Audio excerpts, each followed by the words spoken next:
Shanann went to, where'd you get that shirt?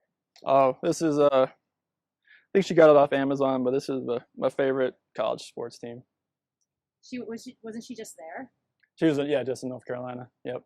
So she actually probably got it from there. Usually she gets stuff from Amazon, but this one, I like these shirts a lot.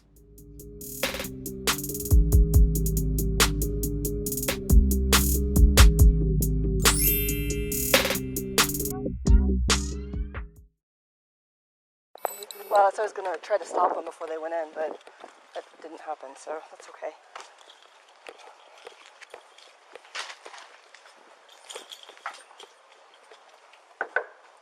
Hey, Chris.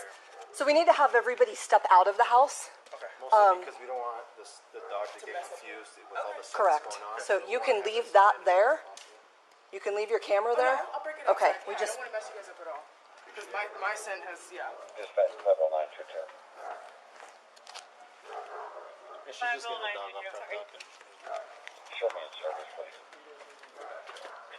what's that? Oh, the dog, deer. He's in the back. He's in the back. Step down. Yeah, just in the driveway is totally fine. Go over that with her real quick.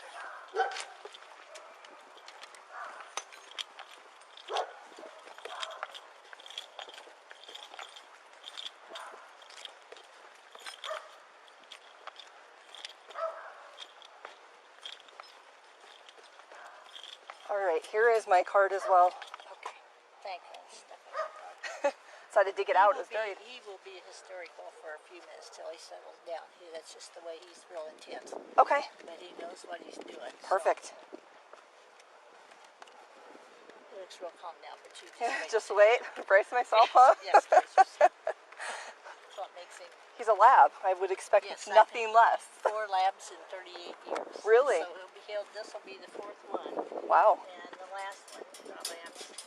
They're great dogs. Over 75. And we had awesome opportunities.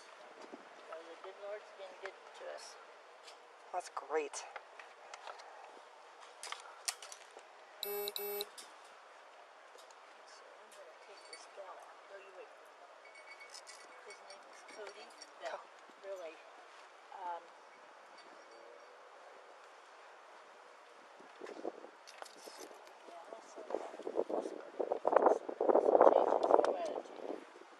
Just the vest, huh? Yeah. That's good. That's well trained.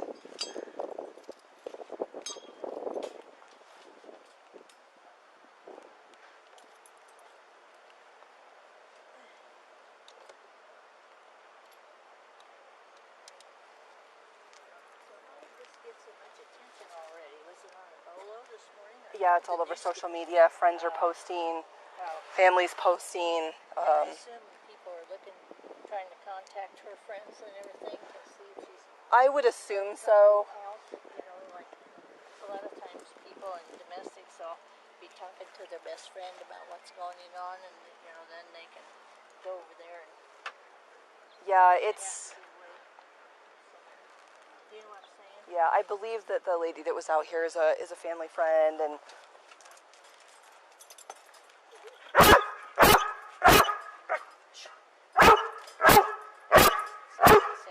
I see.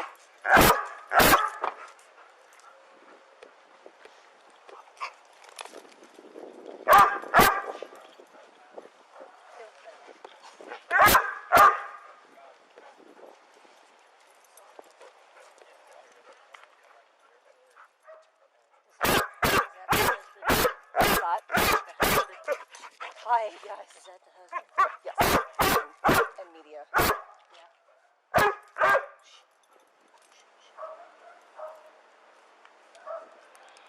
Cody, Napu.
What's that? I said, let her know about the beads.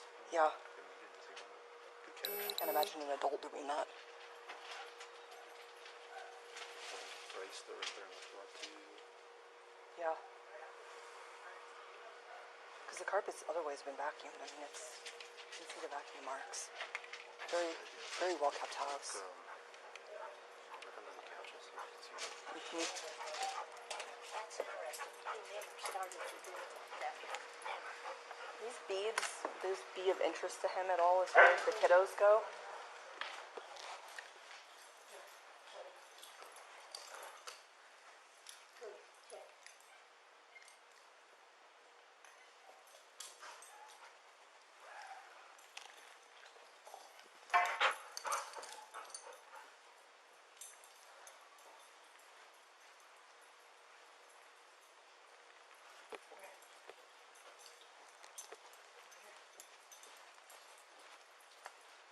Anybody look in that pack? We haven't. Looks fairly specific to him. Work boots, Or any cooler. other tools or anything?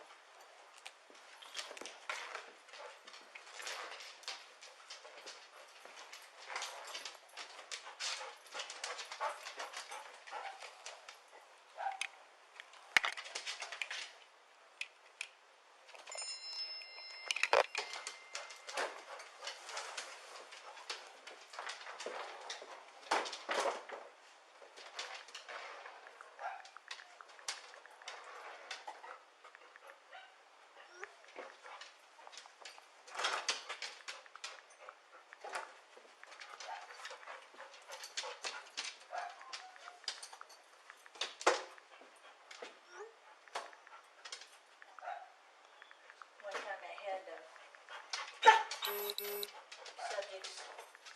subject that had been cut up in pieces, Yeah, stuffed down the garbage disposal, the bathroom drain. really. So that's why they let it dump all down. Let me check.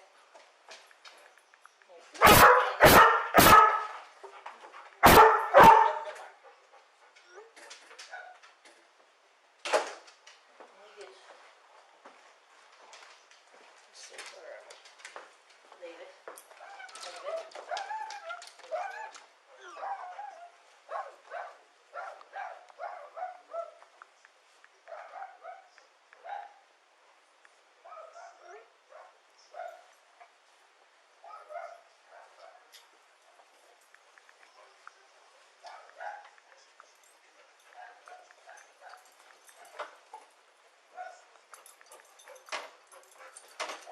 Yeah.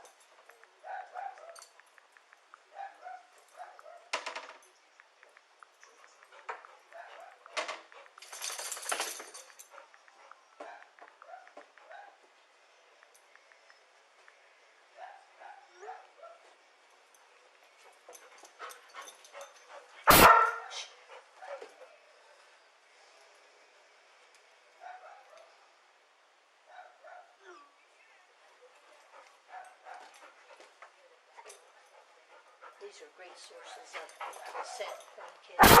Mm-hmm.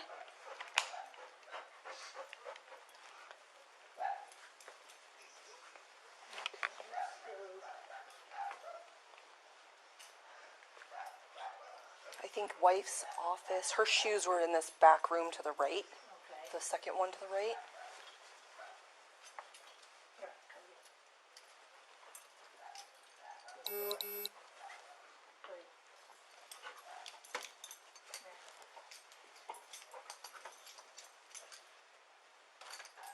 Cody, come here. Cody. Hey. Right now, first. Here. What's that?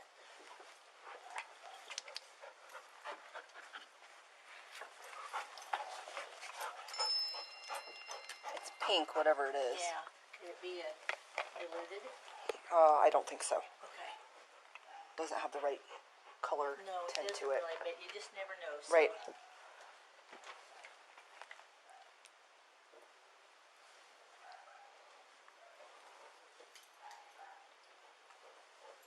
Alright, let's finish up here.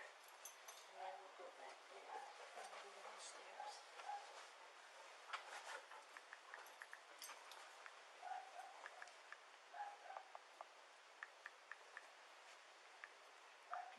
It's getting more and more tentative as we go through the house. You notice that? Mm-hmm.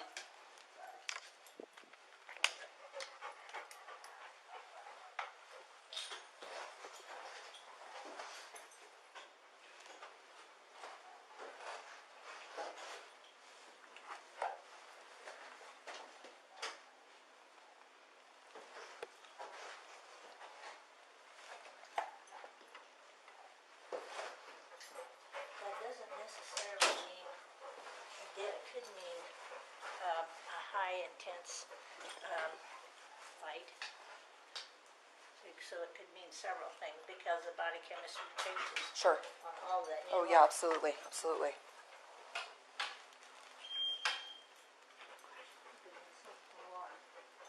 A lot of these are motion activated. These are the shoes that she took the scent off of. Okay.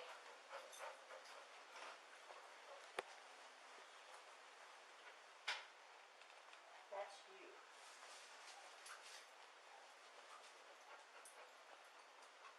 Well, there's plenty of her scent in here. Yes. Yeah. Oh my gosh. What in the world was that? Wow. Go in there and step on that little blue thing and see if that's where that noise came. Yeah, it sounded like a kid toy. It might. It sort of sounds like it. Something. There was a. I heard it. That one. Did you hear it? I did. Sounded like a kid giggling or something, didn't it? Or a kid. It did. Where did that come from? Because all he did was go straight in there.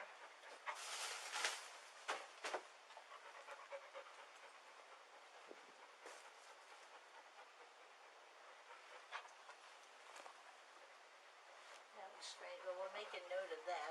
I heard it. I definitely heard the same thing you did. Yeah, and then he just sort of turned around and looked. But I didn't.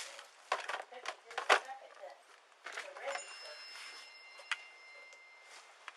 Was she on any? Oh no, she was pregnant. I was going to say, do you know about drug use in the house or pot? Not that we know of. Cody?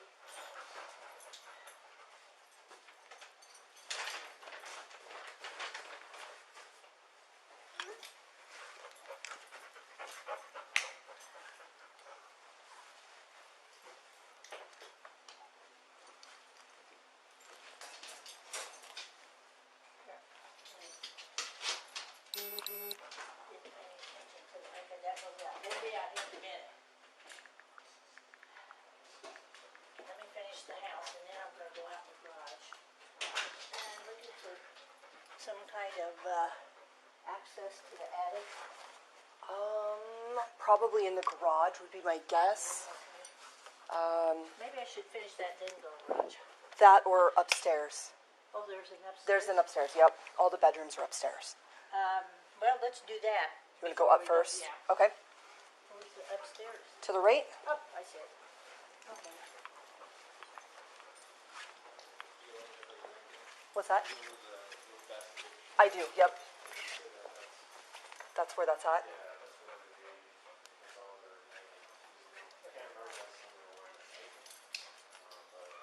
Okay.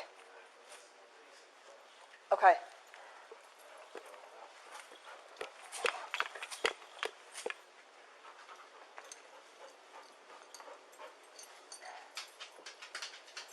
So there should be in that basket some of the kids' clothes and their nightgowns that they may or may not have had on that night.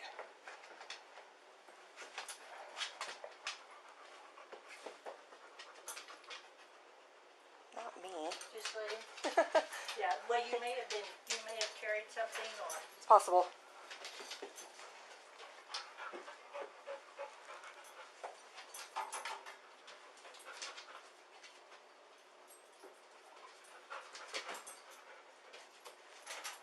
Definitely scent coming out of there. Yeah.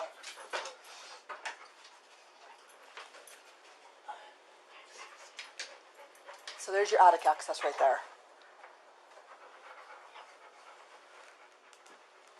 Do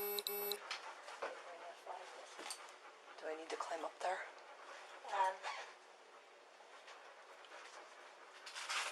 You know, I've had noses sometimes. It's just my gloves.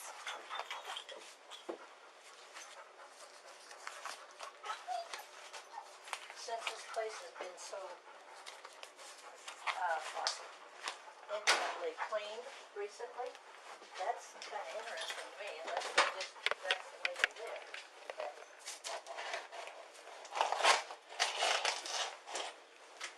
Can you see any kind of dust or anything on that shelf where somebody might have There's no. put their hand down? Doesn't look like anything recent. No. Okay, that's what we needed to know though. No, it has not been disrupted. Okay. So that's good to know that though. Yep.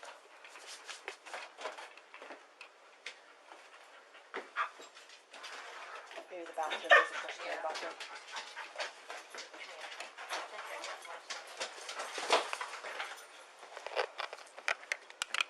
Okay, so this is their bedroom and master bath, and then the girls' rooms.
I'm in the laundry room. Okay.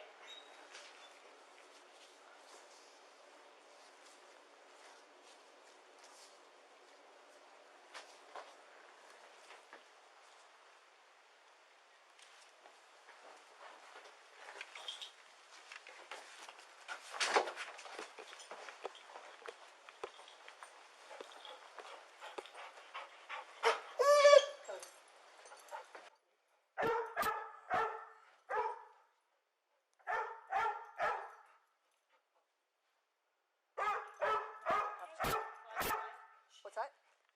Yep. See if you can go in. I've got a book under there and a rock. Oh, hello. Just a minute. Just a big book. Nothing. No storage or nothing. Nope. Now see, this is a bed though, so scent will go down. Even if somebody's sleeping in Oh, there. that was my glasses. Up here. Now, did you get everything? Yeah, do you want me to pull the book out? It's literally right here. Oh. That's Kid it? scent. Uh-huh. That's what he was showing me. Okay, that's what it is. I'm going to step back in the laundry room for a second. Okay. Okay.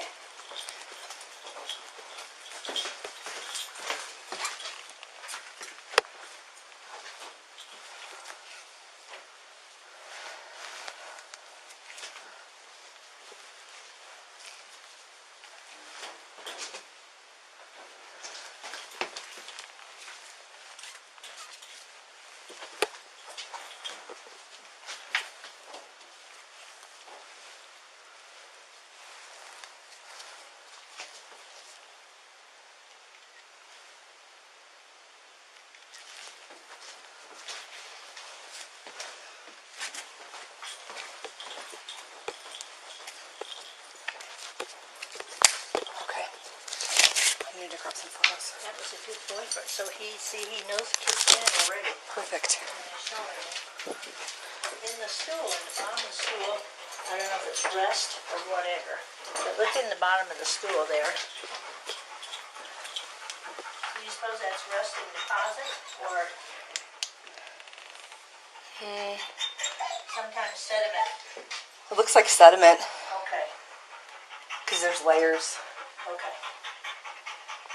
Just because I know what's happened, you know, and people stuffed.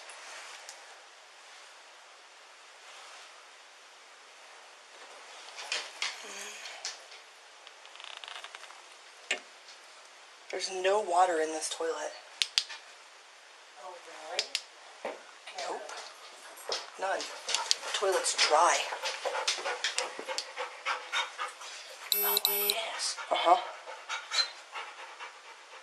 Let's go. Oh, lift up that and see if there's water in the tank. Let me hook this back up.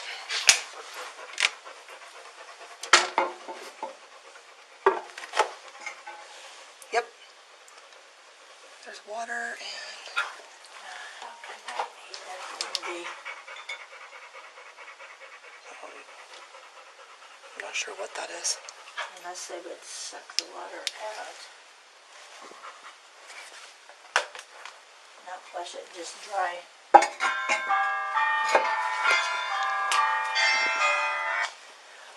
Hey, This is kind of weird. I did. My hands were full. Yep. Okay, yep, I will send them to you. You bet. Bye. You know, maybe I just old-fashioned. This almost seems like this place is a little bit too immaculate to be normal. It's amazingly clean. Uh-huh. Do you know what I'm saying, though? I do.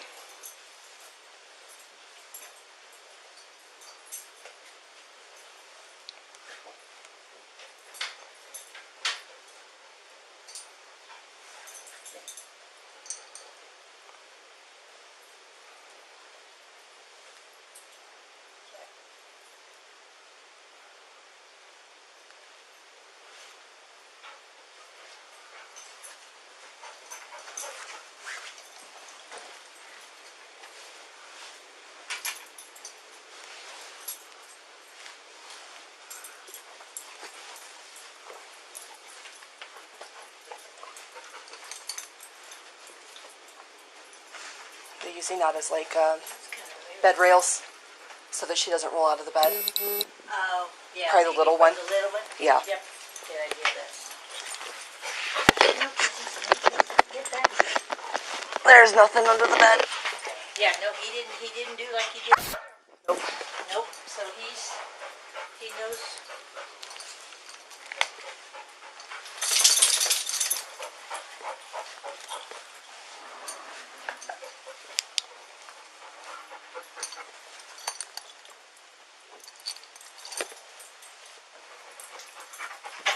See, some places he's a little bit more interested than other places. Wonder where they used Used diapers are. Scent-wise. Yeah, I don't know if they're scented or not. Those aren't used though. No, but if there were, if they had like a Uh-huh. trash can or a pail, but He got it. He's good. get this closed the right way. Oops. Oh, okay.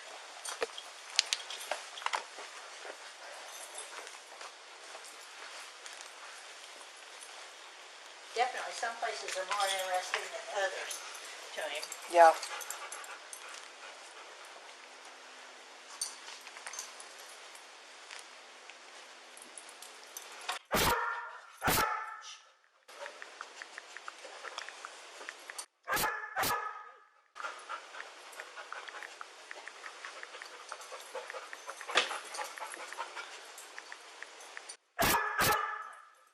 You're doing good, Eddie. Now let's see, where did we get? Well, this place like a maze, isn't it? Yes. You didn't want Lots to of Jack and Jill going on. You didn't want to pay attention to that at all.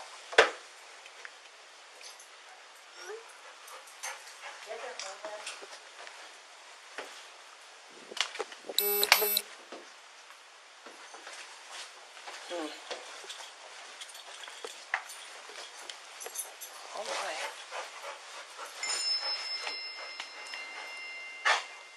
See, that fan is creating a whole different scent pattern.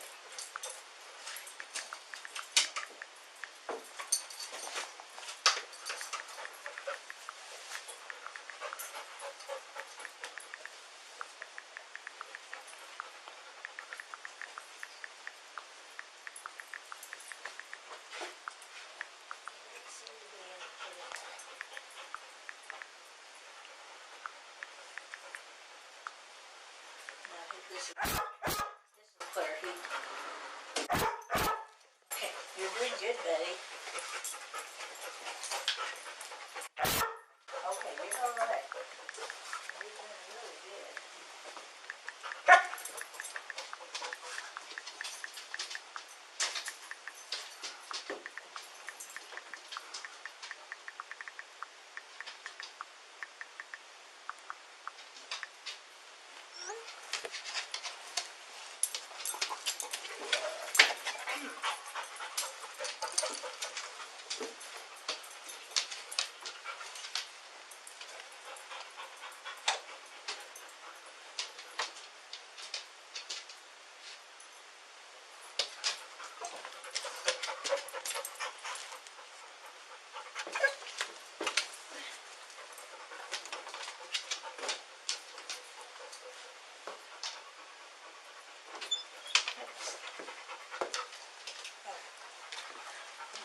Okay, now is there anything else left up here? Yep.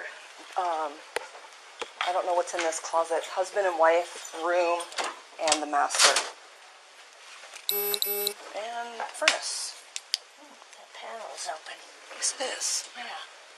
Cody, come here. It's got just a magnetic cover that fell off, it looks like.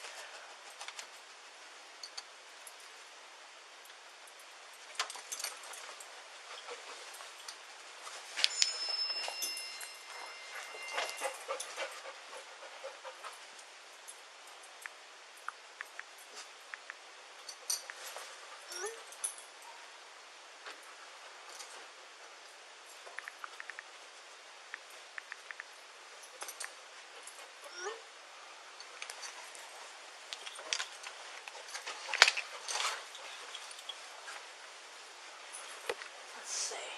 Let's turn that fan off. Yeah. Okay. Shh.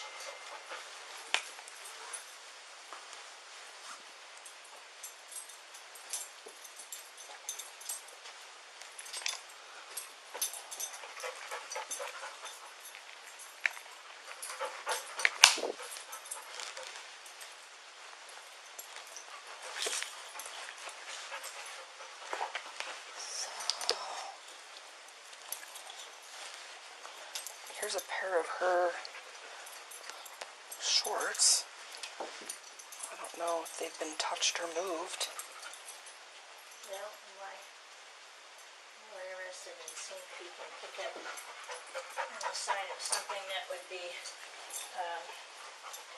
where either a physical took place or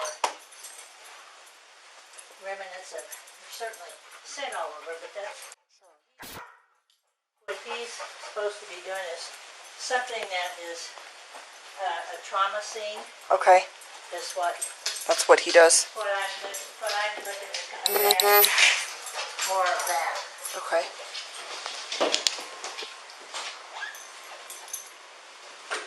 Certainly downstairs when we first came in, that was interesting. But that could have been an argumentative place too.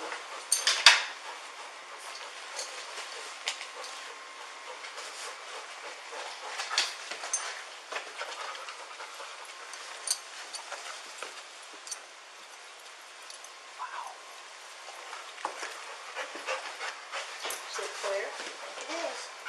Yep. Hey.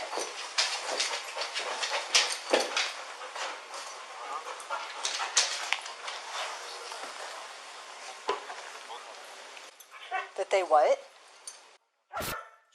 Car seats? They should. They're little.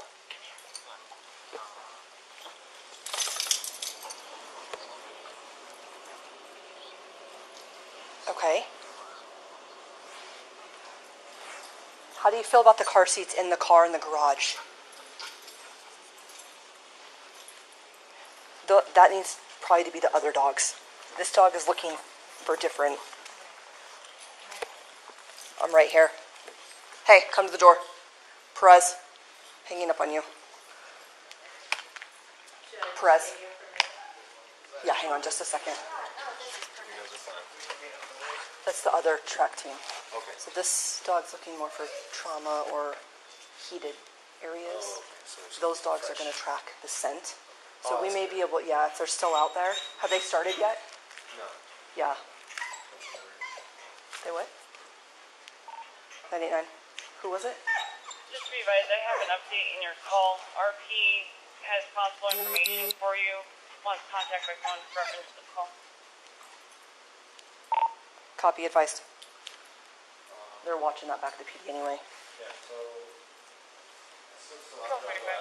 Yeah, that's. that's what for the night nurses. They wear a lot. You can't remember exactly which one. There were multiple in there. That's why. Okay, that's why we asked. Okay. All right. Where are we heading? Anything I need? Nope. We got about 12 things going on this time.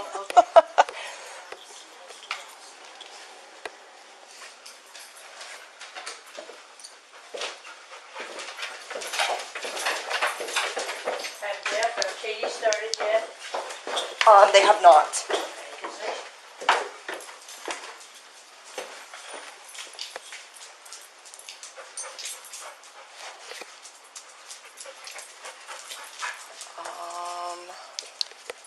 That's interesting.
Copy, break.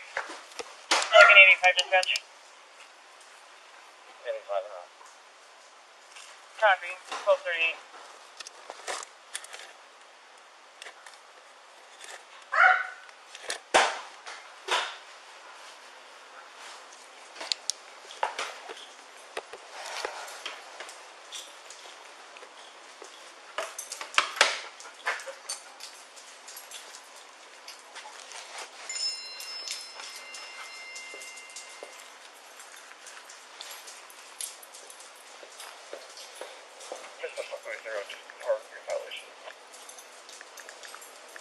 Go ahead, sir. Center left wheel drive.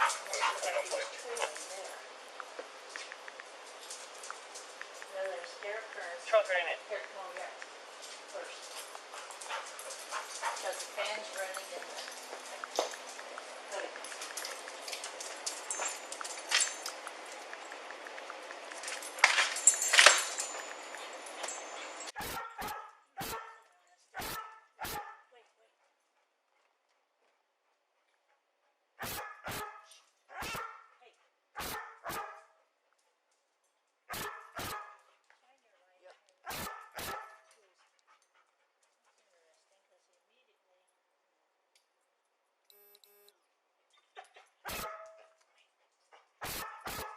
Okay.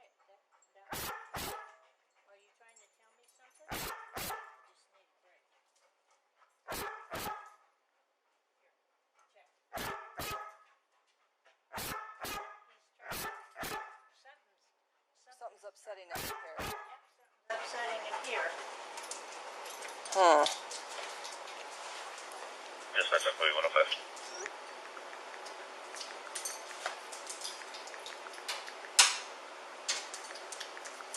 Not for you, Nicole. Cool. 105. You can attach me to that meet. I'll be on the same call. Something's upsetting here, in this area. Here.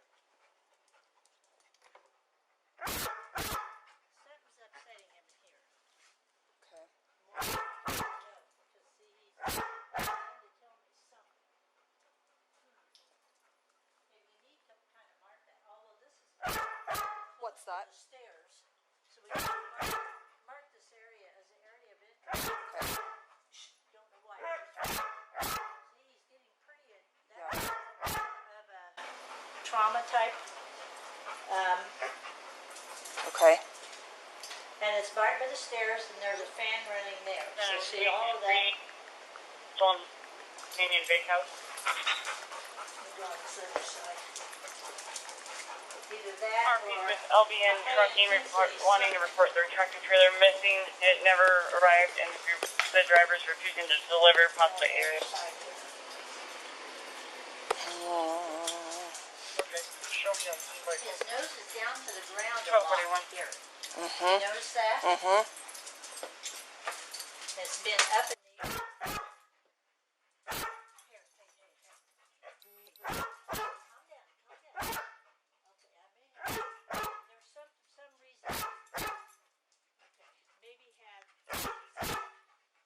Or one of the others. Could be what?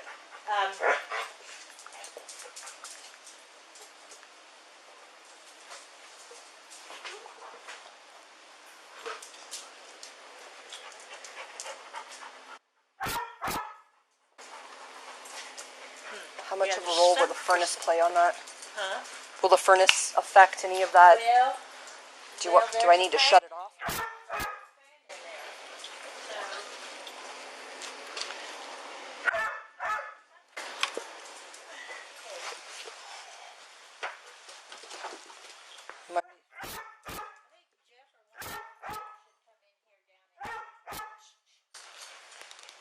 So, Here's a baby car seat. this bed is definitely not made. Stuff on hangers, coats. That intensity, see, he hasn't been that intensity. There's a dead wasp on the bed, but He has not been that intensity, yeah. there's a sleeping mask right here too. Huh? There's a sleeping mask right there too.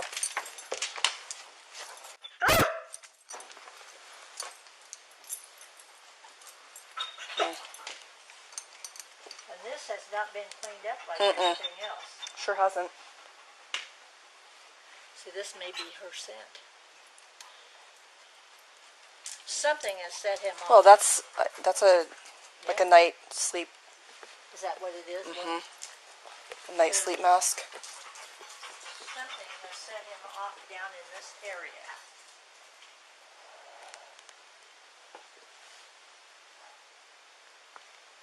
Maybe get Jeff or one of the others in here and see, because with this, I'll have Officer Perez send one of them in. before they get going, just bring him down into this area and see, and just because he's so intense. Okay, that's a good boy. Come here. Okay, sit down. Okay, that's great. With that fan going, I just shut it it's off. hard to tell where that scent's actually coming from. Yeah, for sure. And I'll get him out. Hey, can you send one of the canines down to the basement, please? Let me get him out of here. Yep, she's going to take her dog out, and we need to have one of them come in, and I'm going to stay in the basement and wait for them. So she's coming out right now. Big time. But we don't know what, so that's why we're going to have one of the others come in, because they have different skill sets.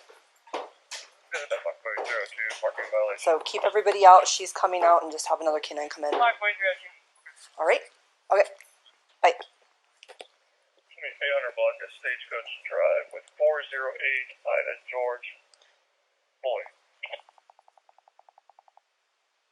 Show pretty fast.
What's that? Basement. Basement.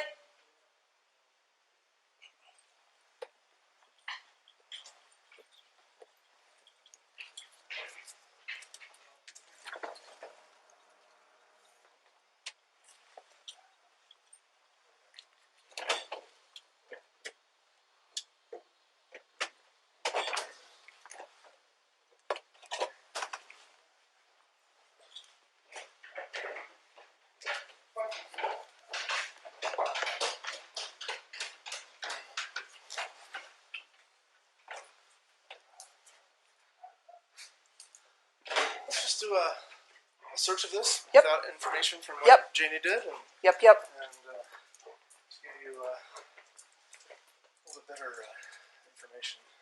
Sounds good.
Is this the bed that's used, or is it We don't know. It's the only bed in the house that's unmade. Dispatch, Jones County 23.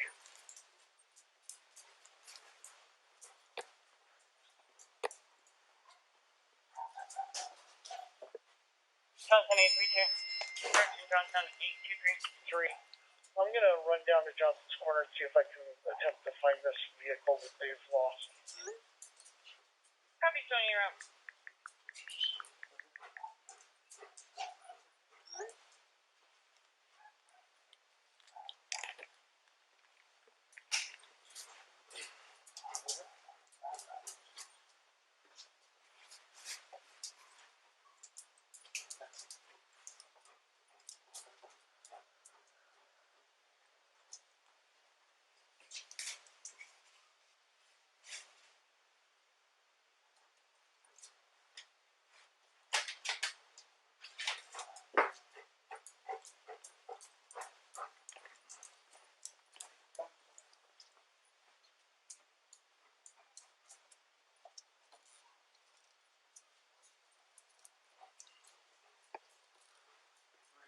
stop?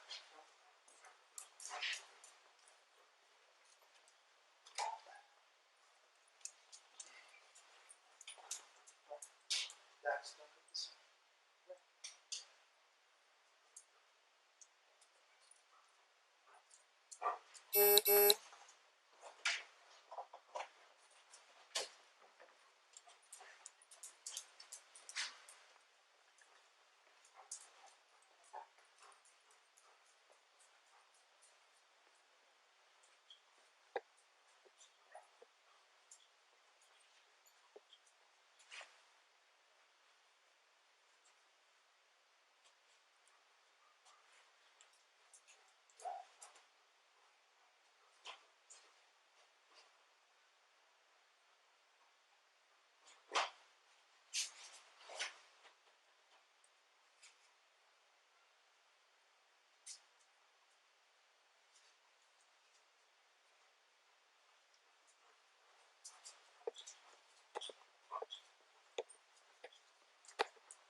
Next one.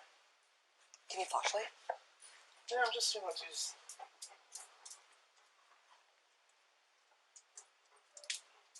So he's not doing his trained frontal alert. Okay. So I'd say there's no HRT stuff down here. He has a little interest here. Dex, come here, please.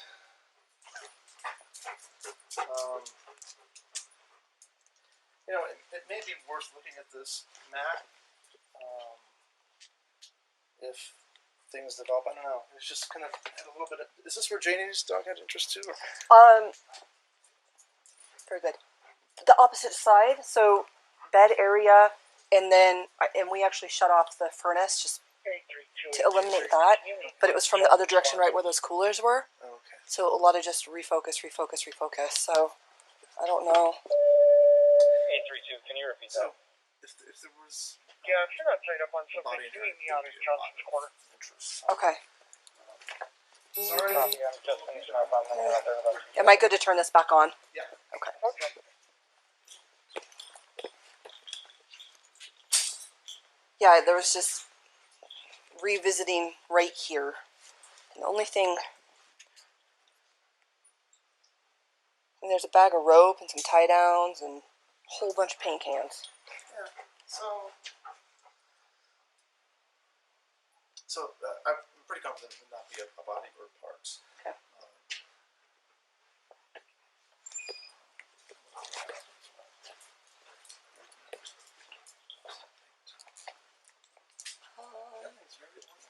Yes, very organized, very clean.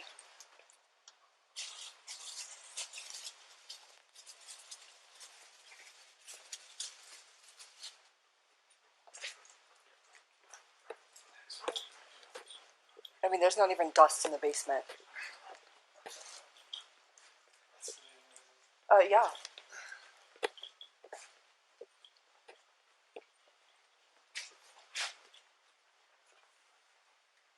I don't know if you guys were out talking with Officer Perez as far as the car seats go and collecting scent. The kids were wet when they got in the car seats. The car seats are still in the car. Both of those kids are old. Oh, I have the hiccups. Excuse me. Old enough to put themselves in and out. Okay. So I don't know if he touched those or not, but they passed that information along to me. Okay. They probably have, especially under the pads. You know, we're all sweating through and stuff. Right. Probably would be a good scent article possibly for the future. But I think we were good for now. Did it work? We'll use what we got. Okay, perfect. Didn't want to not pass something on, so.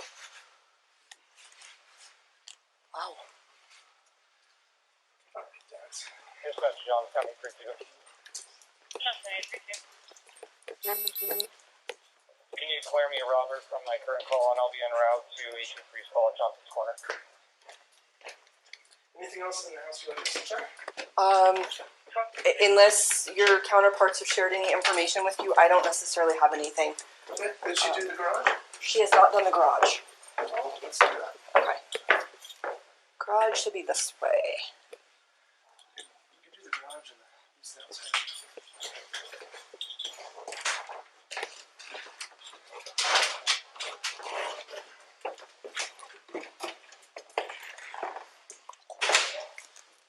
That's toxic.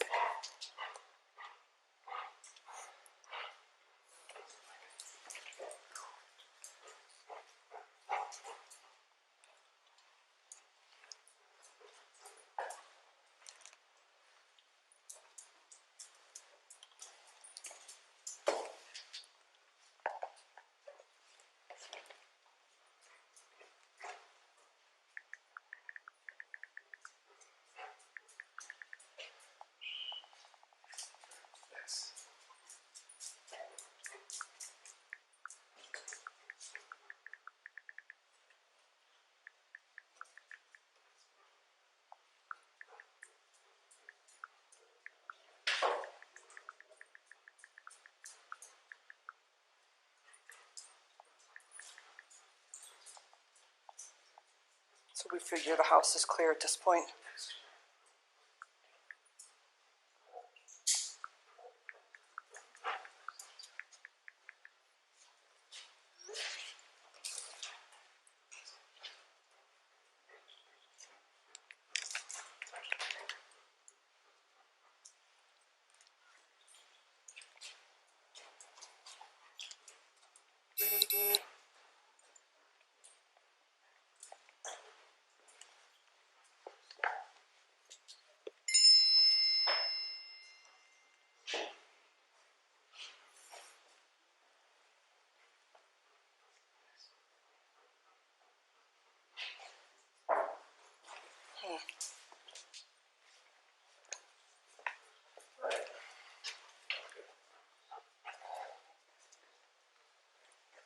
Okay.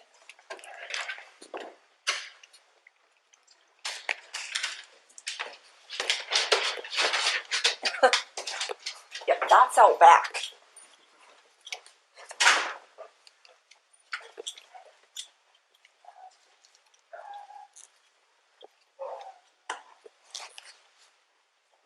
Hey, Perez. Dante,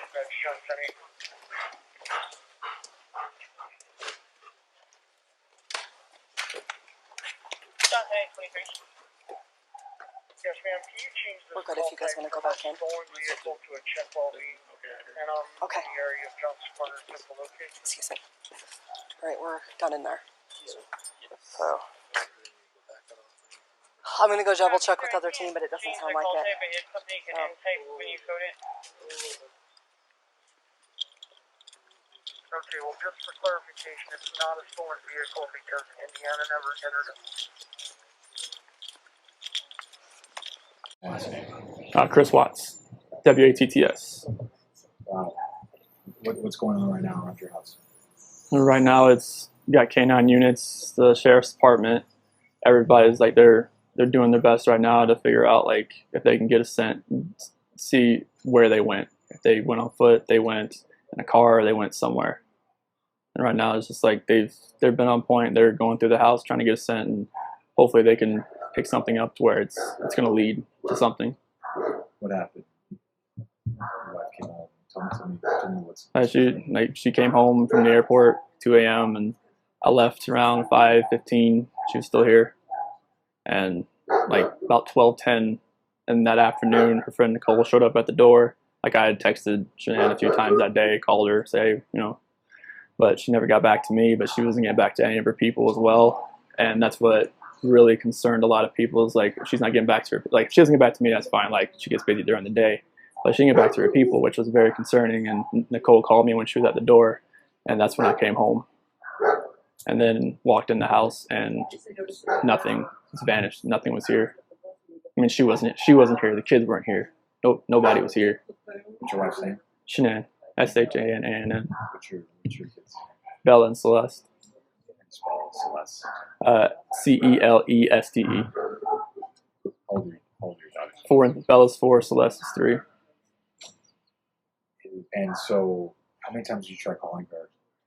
I called her 3 times, texted her about 3 times just to say, what's going on. Like because after I called her and texted her once, it's like, right, maybe she was just busy. Like she had just gotten back. Like everybody's probably calling her from her trip. She just got back from Arizona, and I figured she was just busy. But when her friend showed up, that's what it was like. It registered like, all right, this isn't right. Do you think she just took off? Do you think? I mean, right now I don't even want to just like throw anything out there. Like, I hope that she's somewhere safe right now and with the kids. But I mean, could she have just taken off? I don't know. But if somebody has her and they're not safe, like I want them back now. Like that's what's in my head. Like if they're safe right now, they're gonna come back. But if they're not safe right now, that's the not knowing part. Like if they're not safe, last night I had every light in the house on. I was hoping that I would just ran over by the kids running in the door and just like barrel rushing me, but it didn't happen. And it was just a traumatic night trying to be here. I'm gonna ask some kind of tough questions about the relationship with the kids. Yeah, my kids are my life. I mean, those smiles light up my life. And it's like, I mean, last night, like during when they usually eat dinner, it was just like I missed them. Like, I mean, I missed telling, hey, you got to eat that, or you're not gonna get your dessert. And just like you're not gonna get your snack after. I miss that. Like I miss them. Cuddle up on their couches. They have like a Minnie Mouse couch and a Sophia couch that they cuddle up on and watch, Bubble Guppies or something. And it was just like, it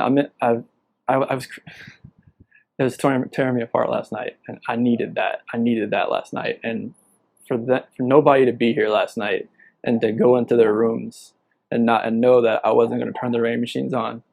And I know that I wasn't going to turn their monitor on. No, I wasn't going to kiss them to bed tonight. It was that's why last night was just horrible. I couldn't do it. I want everybody to just come home. Like wherever they're at, come home. That's what I want.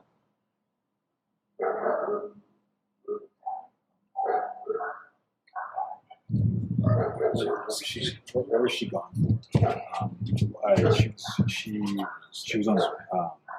She came back Sunday. You said that to you at night. Yeah, because her flight got delayed from Arizona because of like other storms around the nation, So she's supposed to get home like 11. She got home at like 1:48. She got in bed about 2. What was she going for? Like family trip? Or It was a Thrive direct sales. It was a local event that was down there between a bunch of leaders in the company. And that day she was back. I mean, I left work early that morning, like 5:15, 5:30. So like she barely got into bed pretty much.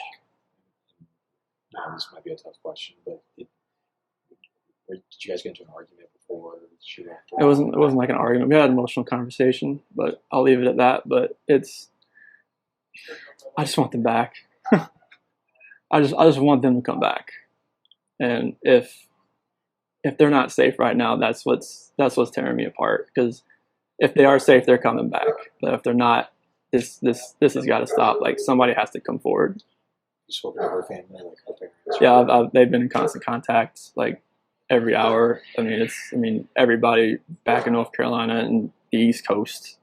I mean, from Maine to Florida. What is her parents saying to you? Like, They're just like if they need to get on a flight, just let them know. Because I mean, they feel helpless right now because they're on the opposite side of the country. I mean, Colorado is. I mean, you can't just drive around and look. I mean, it's just like you wouldn't really know what you're looking for. That's what the cops pretty much told me. That first day, I was like, I want to get out and drive around. They said, you wouldn't know what to look for. Last couple questions. What is law enforcement? What have the police or the sheriffs or your neighbors? Is anybody? What's police saying to you? Right now, this is what they're doing right now is with the canines in the sense. I think this is the biggest thing. This is the biggest thing they've done so far because yesterday Frederick Police Department did all the searching of the house and tried to gather whatever information they could. And with the detectives, officers, and sergeants, and today it's, I mean, obviously with all the activity that's around, there's a lot going on around here, and I really hope that all of this can lead to something positive. What did your neighbors? Did they see anything? Did you ever see? No, like the police department went door to door asking like cameras and everything, just like nothing. And my last question, if you have any of them, so feel free to step in. My last question: if your wife can see this, if she can watch this, what would you like to tell your wife and your kids? Shanann, Bella, Celeste, if you're out there, just come back. Like if somebody has her, just please bring her back. I need to see everybody. I need to see everybody again. This house is not complete without anybody here. Please bring her back. That's it. I can take that mic off you. The most important thing, like, I'm not sure. I'll just wait for you to ask a question, but like, I want them wherever they're at. Like, I have no inclination to where they're at right now. Like, I've exhausted like every friend that I know of, and every friend that I have has called friends that Shanann has that maybe I didn't know about, and it's just like it's vanished. Like, she's not, like, when I got home yesterday, it was like a ghost town. Like, she wasn't here. Kids weren't here. I have no idea like where they went, and it's just earth shattering. I don't feel like this is even real right now. It's like a nightmare that I just can't wake up from. Chris, when did you learn that they weren't here? Like, I texted her a few times, called her, I didn't get a response, which that was a little off. And then her friend Nicole showed up about a little afternoon. I could see it on the doorbell camera, and I was like, "Hey, what's going on?" She's like, "I can't get a hold of Shanann." And that's when I was just like, "All right, something's not right. If she's not answering the door," and she said the car was here, it's like, I gotta go home. And we got here, got inside, and nobody was here. Nothing. And so I read that Shanann hadn't taken girls to school, which was unusual. Yeah, because like Bella was gonna start kindergarten next Monday, and they were just getting ready to start back again. And so your friend Nicole kind of tipped you off at something. Yeah, because like she was here at the front door, and that's when I kind of knew, okay, like if she's not answering anybody else either, this isn't like her. Because I mean, she works at direct sales business, and that's what she does. And for her not to respond to any of her people, I mean, if she doesn't respond to me, that's fine. I mean, like, she's busy, she's got stuff going on, but not to respond to her people, though, that was not like her. Chris, you've got a beautiful family, you know, and it looks like you all love each other very much. What went through your mind the minute kind of you're like something's wrong? It's like I was trying to get home as fast as I can. I was blowing through stoplights. I was blowing through everything, just trying to get home as fast as I can because none of this made sense. Like, if she wasn't here, like, where did she go? Like, once I got here, it was like, all right, who can I call? Who do I know that she could be with right now? If she went to a friend's house, where could she be staying? And we went through everybody. I mean, just everything in my contact list and her friend's contact list, and nothing has come up. Everybody has said like they haven't heard from her either. I'm just hoping right now that she's somewhere safe, and maybe she's there. But right now it's just like, if she's vanished, like, I want her back so bad. I want those kids back so bad. You know, I wanted to ask you a little bit about the hard part. Your first thought is, where are they? I want them back. Your second thought is, you know, your friends are telling us and you kind of hurt you a little on the phone. You're also, your second thought is that you're afraid people think you may have done something. Yeah, I mean, nothing. Everybody's gonna have their own opinion on anything like this. I just want people to know that I want my family back. Like, I want them safe, and I want them here. Like, this house is not the same. I mean, last night was traumatic. Last night was, I can't really stay in this house again, like, with nobody here. And last night I wanted that knock on the door. I wanted to see this kid just run in, just barrel rush me and just give me a hug and knock me on the ground. But that didn't happen. Who are you gonna stay with tonight? Probably my friends Nick and Amanda. Just, I mean, unless something develops in the next hours or so, like, I'm hoping that somebody sees something or somebody knows something and comes forward. What's the hardest part of all of this? Not knowing, like, if they're safe or if they're in trouble. Like, there's just that variable. Like, I'm not sure. I mean, I can't do anything right now from where I'm at.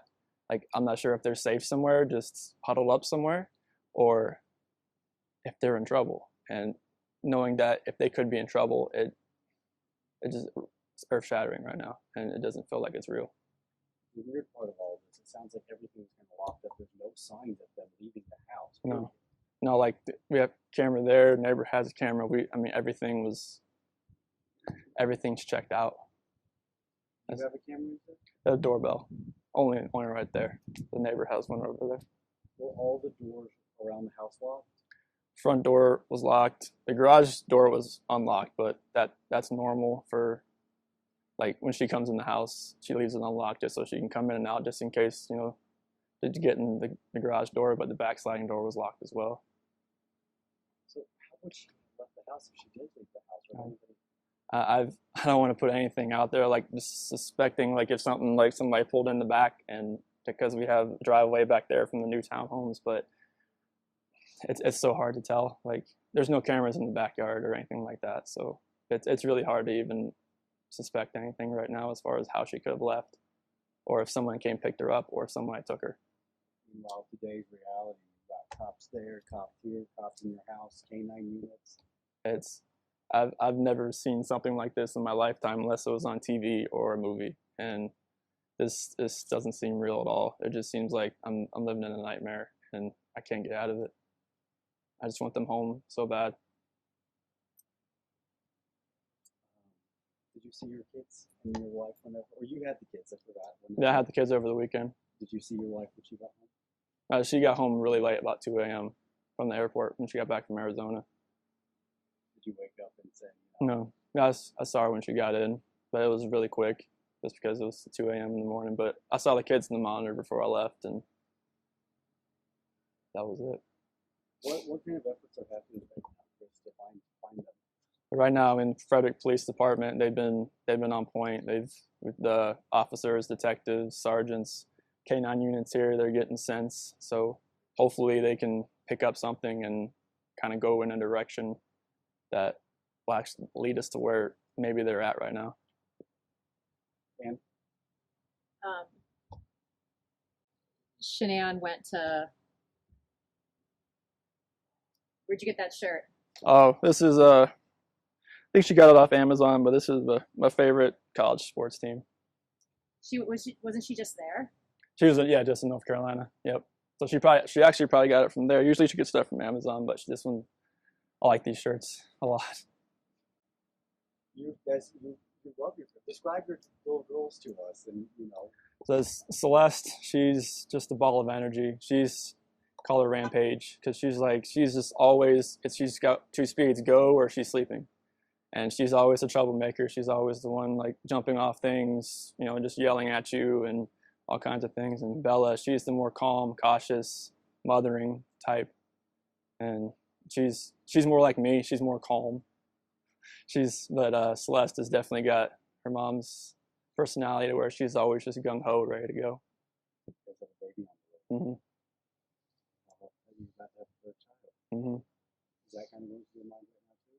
It's like that's why I want everybody back. That's why I need everybody back here. I need everybody safe. I think I'm good.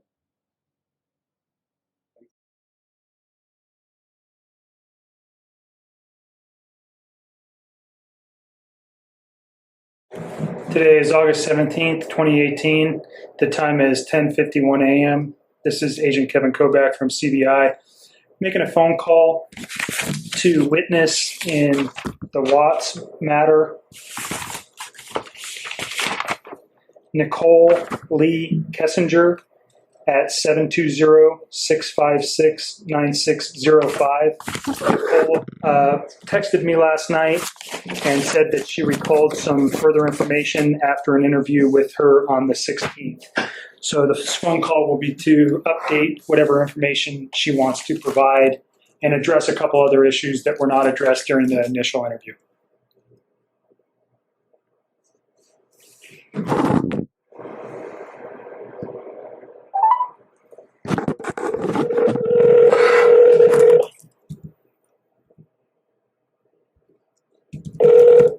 Hello.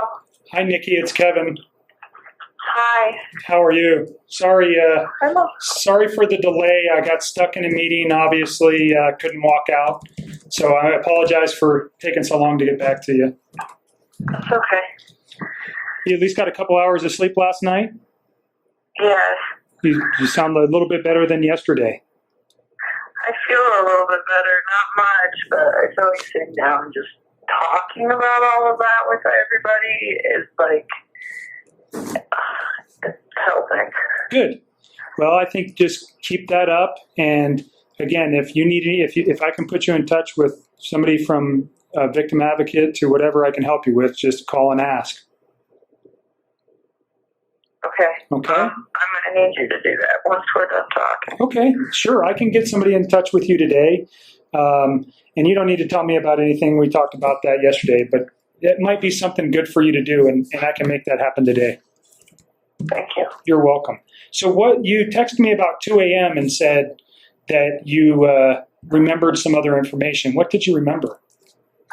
Like, just kind of odds and ends. And I'm sure there will be more as this goes on. I interacted with him so much that sometimes, like, I just have to stop and think about how much information that I have gotten from him over the last few months and the last week or so. And, like I said, I never know what's true and what's not anymore. Sure. But I figured I'll just give you guys everything I have. And hopefully I don't have to keep calling you back with more, but no promises. No, that's okay. Please do.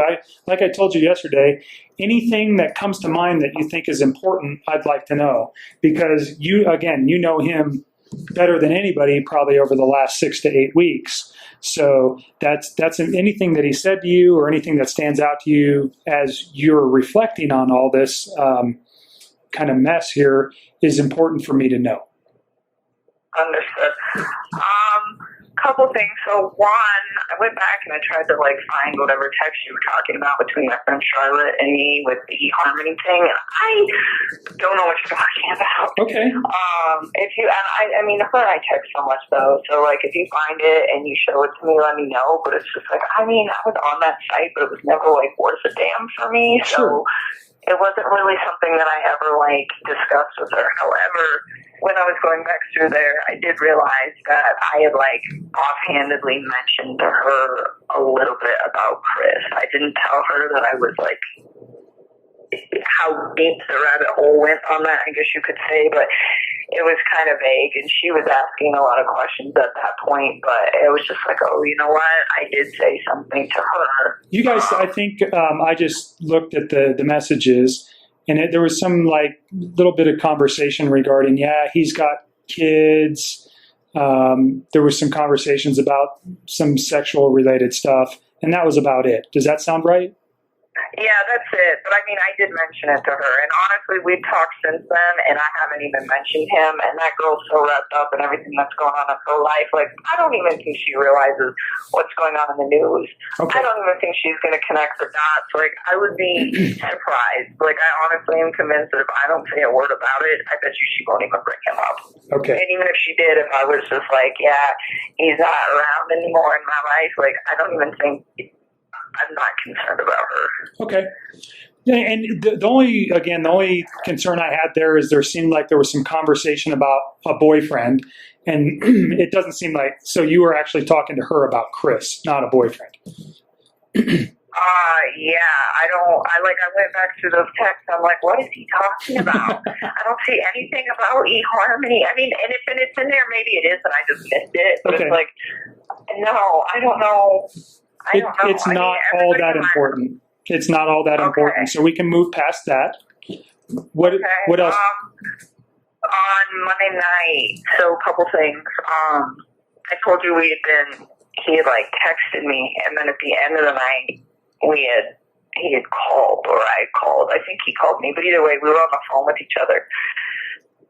And like at some point when we were on the phone, he was like, do you want to FaceTime? And I remember I was laying in bed, and I was just like, you know what? Okay, let me turn on the light. And I remember I turned on the light, and we FaceTimed. And when we FaceTimed, he didn't really say much.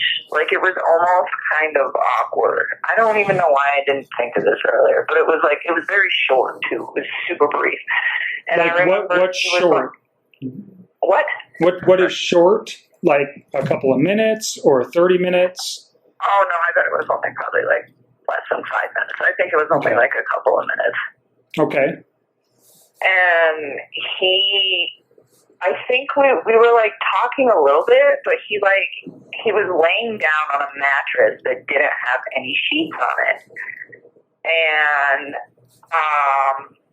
I was like, okay. So I was thinking like, well, maybe he's in bed. I don't know what's up. But I remember asking him like, where's your sheets, you know? And he's like, oh, I washed them. And then this is the part I don't remember if this sentence right here came in this FaceTime conversation or if it came in a phone conversation prior to the FaceTime conversation. But regardless, this next sentence came on Monday night. And I'm so sorry that I cannot like always remember chronological every little detail. That's okay. It's understandable. There's so much. But I remember he was saying that he was cleaning the house to try to keep busy, to take his mind off of things. And this was on the phone. And it was kind of late when he was doing it. And like, I didn't honestly think that much about it originally because that man is always cleaning. Like, he's a very, very like organized, meticulous, clean individual. Like, he's the type of guy that will like vacuum his whole house one week, and if there's rooms that don't get used, he'd vacuum again the next week just because it's like part of his routine. Okay. So the fact that he's like cleaning to kill time and take his mind off things did not seem like a super red flag to me. Because I was like, okay, well, that's what he does. He just, like, on his days off, like, he organizes his basement or he, like, cleans his garage. It's what he does. Okay. And, so anyways, so that didn't seem at all, like, the norm for me. But something that just kind of, like, dawned on me last night is he made the comment directly after that. He said, I had to wash the kids' sheets. He was like, they smell. And I was thinking about that last night, and I'm like, this man keeps that house so clean. That's like the cleanest house I've ever seen. And I'm like, this man keeps that house so clean. Why would his kids' sheets smell bad? And you think this was Monday night? What time do you think it was Monday night?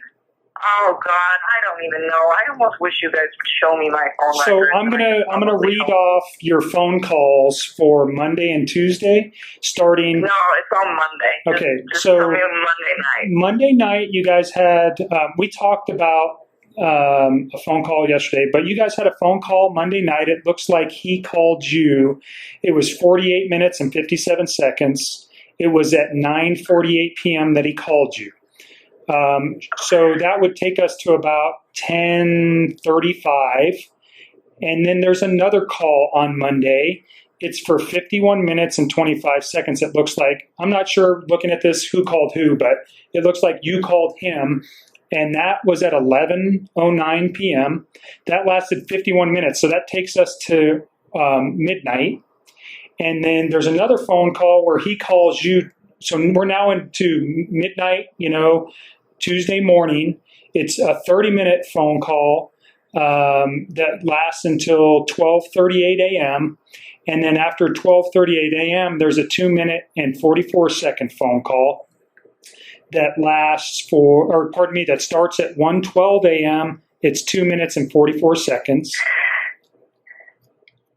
So I would almost, this is just me, but I would go get my text messages with him from that night, and I would sync them up to that time frame because there was texting in between that. So I think what happened is he called me on that first call, and then there's that gap between the first call and the second call. In that gap, that was when we FaceTimed for a few minutes, and that was when I got up out of bed because I was just having trouble sleeping, and I went and did laundry. That's what I did. I went I just put some clothes in the dryer, and then I think I called him back, and then we continued to talk. So that little gap right there between those two big phone calls at the very beginning of the night, I mean, not the very beginning of the night, but the big ones at the first two. So in between that gap, there's a quick FaceTime. So do you think that 2 minute and 44 second is the FaceTime? The one at the very end? Yeah. Well, so no, there's I don't even think the FaceTime's on there. Okay, because the FaceTime occurred in between those two big phone calls. That I do know. Okay. Because it was one big phone call, and then there should have been a FaceTime, and in the FaceTime short, it's only a few minutes, and then there's probably just a few more minutes. And that's probably. So there's a few more calls on Tuesday. So 1:12 is the 2 minute and 44 second call. That lasts till approximately 1:14, and then there's a long gap until 1:50. So another 45 or 35 minutes, and then there's a 7-minute phone call. That phone call lasts till 1:58 a.m. And then there's a 10-second phone call at 2:07 a.m. followed by. I think he calls you and maybe leaves a voicemail or something, or you don't pick up. So there's a 10-second call, and then directly after that, there's a 10-minute and 24-second phone call. Okay, so I'm talking about the two at the very beginning of the two long really ones. Long one. And is that when he's talking about the kids' sheets? With the sheet. Okay, so yes. I will help you line this up. I almost want to just come in there and drop and drag all of my texts to where they were going. And you know what? We may meet and do that here coming early next week.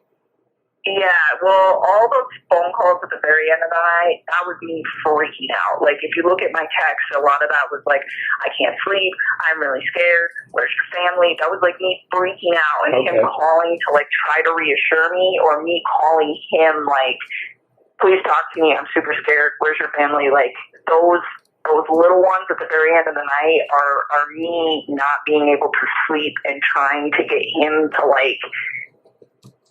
talk to me about and just I guess making sure everything was okay. So those real late ones, and that's why they're all kind of sporadic. Because I'd be up for an hour, and then I'd fall asleep for 15 minutes, and then I would wake up and start stressing again and try to call him back. Like, so that's why there are all these like little sporadic ones throughout the end of the night. But those two big ones.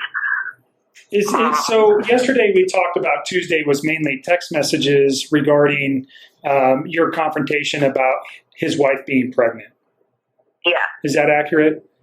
It is, and I mean, I guess those phone calls were on Tuesday morning, but for me, it was still Monday night. So when I was talking to you guys last night, that's how I referred to it, because I hadn't like gone to bed yet. Okay. You know what I'm saying? Yep. No, that makes sense to me. Okay. So I guess those technically were on Tuesday, but according to my daily sleep schedule, that was still my Monday night. Right. So the last phone call with him on Monday, well, it basically starts into Tuesday. It takes you all the way to Tuesday. It actually ends like basically at midnight on Monday, August 31st. So his wife gets home sometime at about 2 o'clock on that morning.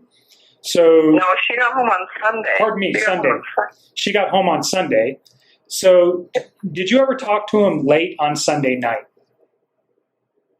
No, we were on the phone, but I mean, I had to let him go and get up and go to work. That was the 9 to 11 call it was like a 2-hour phone call we talked about yesterday on Sunday night from 9 p.m. to 11.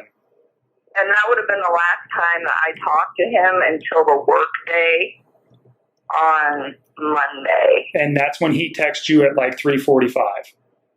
No, we talked during work. Remember I told you he like randomly texted me throughout the day at work, but it was just like bullshit conversation. Okay. It wasn't like anything. No substance. Okay.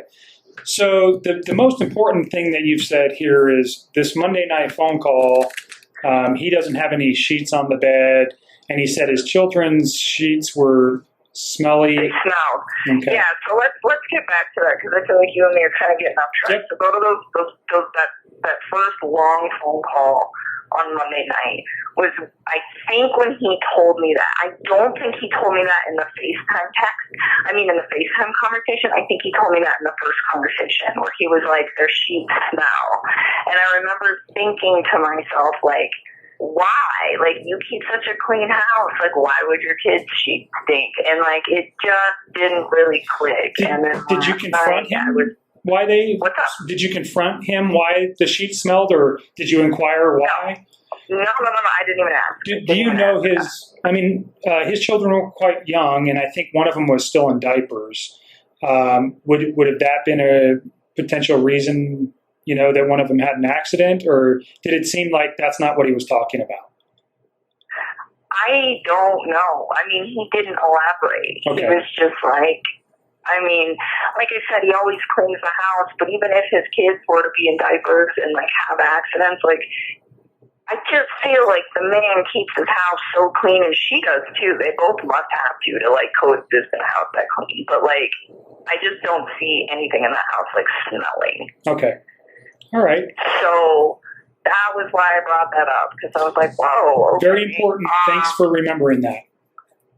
Yeah, I'm trying. I'm really trying to help you guys. I need you guys to help me too. Like, yes, we'll ma'am. do this as a team, but just don't. So the reason why we can't, like, I did think about this yesterday, that I would like to sit down with you once we have your text messages and the phone calls, and we can put them in some type of easily looking, that we can sit down and look at them and compare them, and we can kind of get the context of how everything was going that night. I would like to do that with you. Unfortunately, so the download that we got yesterday is going to take multiple days to be analyzed. I probably won't have it back till next week. And then because you guys did have so many text messages, one of my analysts is working on getting those in order, so we can put something together where we can actually sit down and discuss it. But I do think that's something that I want to do in the near future, sometime probably next week.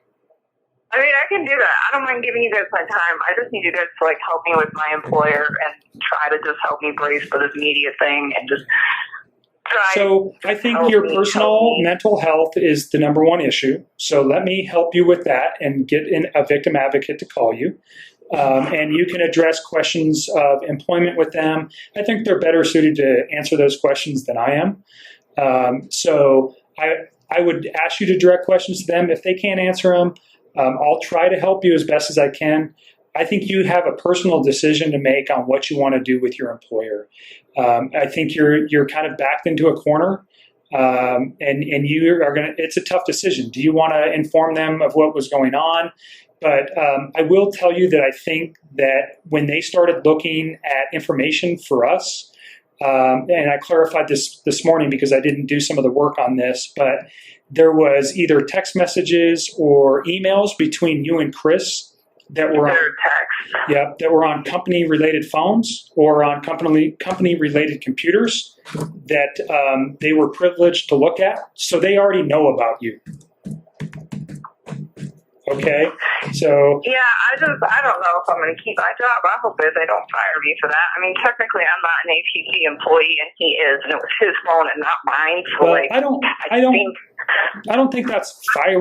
Like, I don't know labor law. I'll just put it that way.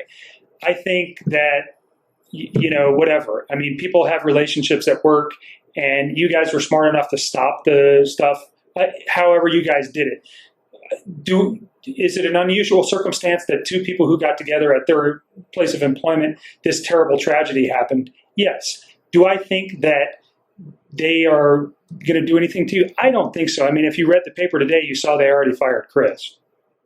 I mean, as they should, but right. I'm hoping they're not going to fire me. Well, and I think you need to head that up. I think if it was me, and this is just this is not a professional opinion, it's a personal opinion because I'm trying to help you as much as I can. I would reach out to your employer and just say, I want to come and talk to you, but maybe talk to your EAP people first and let me get you in touch with a victim advocate. Because again, I think your mental health is more important right now than even your employment. I want you to make sure that you're comfortable and safe in everything that's happening, and then make some, professional decisions and in regards to your employment. Okay. Okay. So let me do that. And we can. Go ahead. No, I have a couple more questions that don't relate to anything that we just talked about. Is there anything else that you remembered last night that you want to address? Yeah, a few. So I'm not done yet. Okay. And then we can talk about that whole thing too, because I was actually going to see if I could email them today. I was going to email my upper boss, and I was actually going to call her and see and just ask her if she can have. She's the Anadarko rep. See if she can have a schedule sit down with my employer Tasman and schedule sit down with EAP, and I want to get in a room with them all at the same time and just give them kind of a brief synopsis of what's going on and just ask them for help and see what they have to say. Yeah. But I was going to tell you what I was going to say to them and just ask your opinion on it because I don't want to give them too much. You do not need to tell them anything about the investigation or anything about what we discussed. From my standpoint, the investigative pieces that we've talked about and specifically things that relate directly to why something may have happened or time frames or things like that, they don't need to know that. I think. Oh, I wasn't going to tell them that. I was just going to let them know that I was. You were in a relationship with them. Case, and that that I'm like a witness to this case, and that right now it's pretty quiet. But in a few weeks, given how everything goes, it might become kind of a media frenzy. And I was just going to tell them, I didn't commit any crimes, and I'm not in trouble, but. Right. Working with the prosecutor to try to help to bring some closure to this horrible thing, and then just tell them, I don't think the media is going to portray a very nice picture of me, and it's just an unfortunate circumstance. And I think that your projection of whatever is going to happen with the media can be reserved until that time. I know that's like your biggest fear in this, but right now I would not even wouldn't address anything that hasn't happened. I think I would simply tell them, look, I am involved in this case. I'm a witness, and I, whether or not, I think they already know it, and I'm sure Anadarko is going to talk with whoever your employer is to make them aware of that. And then, hey, I had a relationship with this guy, and that's all they need to know. They don't need to know anything else. And then I mean, you have to protect your employment and your personal well-being. So think of the best way to do that, and just minimal information. You don't have to tell them very much, but I do think you're on the right track of getting ahead of it. But again, I'm not an attorney, especially a labor attorney. So you have to make decisions for yourself on that. But some of the people here in the victim advocate realm may be able to give you some better advice than I. I was hoping to do that today. Sure. I will make a phone call today and get the ball rolling on this, because I would like to either go to work on Monday or figure out what is going on with a fresh week and try to put my life together, because I think it will help. Yeah, I think getting back to work and not sitting there and dwelling on this at every moment is going to be very beneficial to you. So I will reach out to those people who handled that today. If I had a name, I'd give it to you. I don't, but I'll see who's available. Okay. So what other? I want to reach out to them today. Okay. As soon as we're done here, I'll make that my next priority. Thank you. What other things is there that you thought of last night? So I don't know when this phone conversation happened. I think that this was Monday at some point as well. I think it might have even been the same phone conversation as him washing the sheets and everything. I think it might have been the same conversation. He informed me that her friend Nikki's son was at the house when the cops came, and that he was running all over the house and up and down in all the rooms. And at this point, I was like, well, is anything missing? Because I was thinking on Monday that this girl had just left for the night. So I was like, well, maybe if she's staying with Nikki or somebody, maybe she forgot some stuff. So maybe they're sending, they're sending him in, hey, go get a toothbrush or go get this or go get that. I didn't know. And so he's like, yeah, this little kid was running all over my house and in all the different rooms in the house. And I was like, well, is anything missing? And he was like, well, I think there's some blankets missing from my kids' rooms, but I don't think he took them. I think she did. Okay. So he said little kid. Do you know how old this man was or boy was? Oh, Nikki's son? I don't know. Okay. I think he's 10 or 12. I think he's I don't know. I think he's 10 or 12. Old enough to process information and run around house. So he said he thought that the kid didn't take him, but that maybe Shanahan had taken him. Yes. That's weird. Okay. So Nikki Sonny's 10 to 12, and I'm just making some notes. Just a sec. Take your time.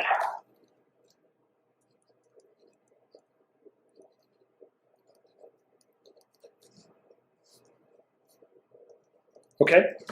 What else? Let me see.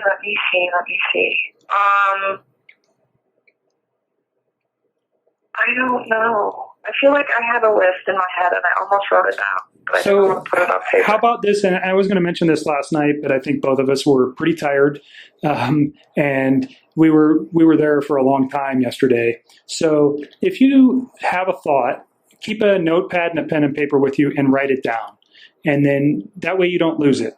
That way, and then you can just call me and we can discuss it, and we're done, and then move on. Then you don't have to think about it anymore. Does that sound like a decent idea? It does. Okay. I don't know what else I was going to tell you. When we FaceTime too. So let me go back to that too. So I think all of this was on Monday. So I think both the comments about the blankets and the sheets were on that first phone call on Monday. And then directly after that phone call, there was a brief FaceTime. And when I FaceTimed him, he was laying on a bed that didn't have any sheets on it. Okay. and I remember, and he was like in just like a little wife beater top, and he didn't really say much. It was like he wanted me to talk to him. He's like, I just wanted to see your face. And he like wanted me to talk to him, but he was like kind of quiet. And actually, that was when I got off the phone with him and went and did laundry. And then so I would call him back on the phone, because when we were FaceTiming, it was like kind of weird. I was like, I don't really know where this is going. Like, you're not really having a conversation with me. So he was just removed. He wasn't very engaged in the conversation. He was just like really fixated on like me. Like, I bet you if I wouldn't have talked, he would have been okay with it. Just staring at you? I mean, it was just like, it was really brief too. Like, it was super short, and I was just like, this is not going anywhere. And I remember telling him, like, I will call you back, but let me go do some laundry. So I like got out of bed and went and threw some clothes in the dryer that I had forgot to put in the dryer prior to laying down. And then, I don't know, I think I might have did like one or two other little quick things, and then I got back in bed and then called him back on the phone, and that's when that second long phone call started. Okay. All right, great. Anything else? Off the top of my head, I don't really.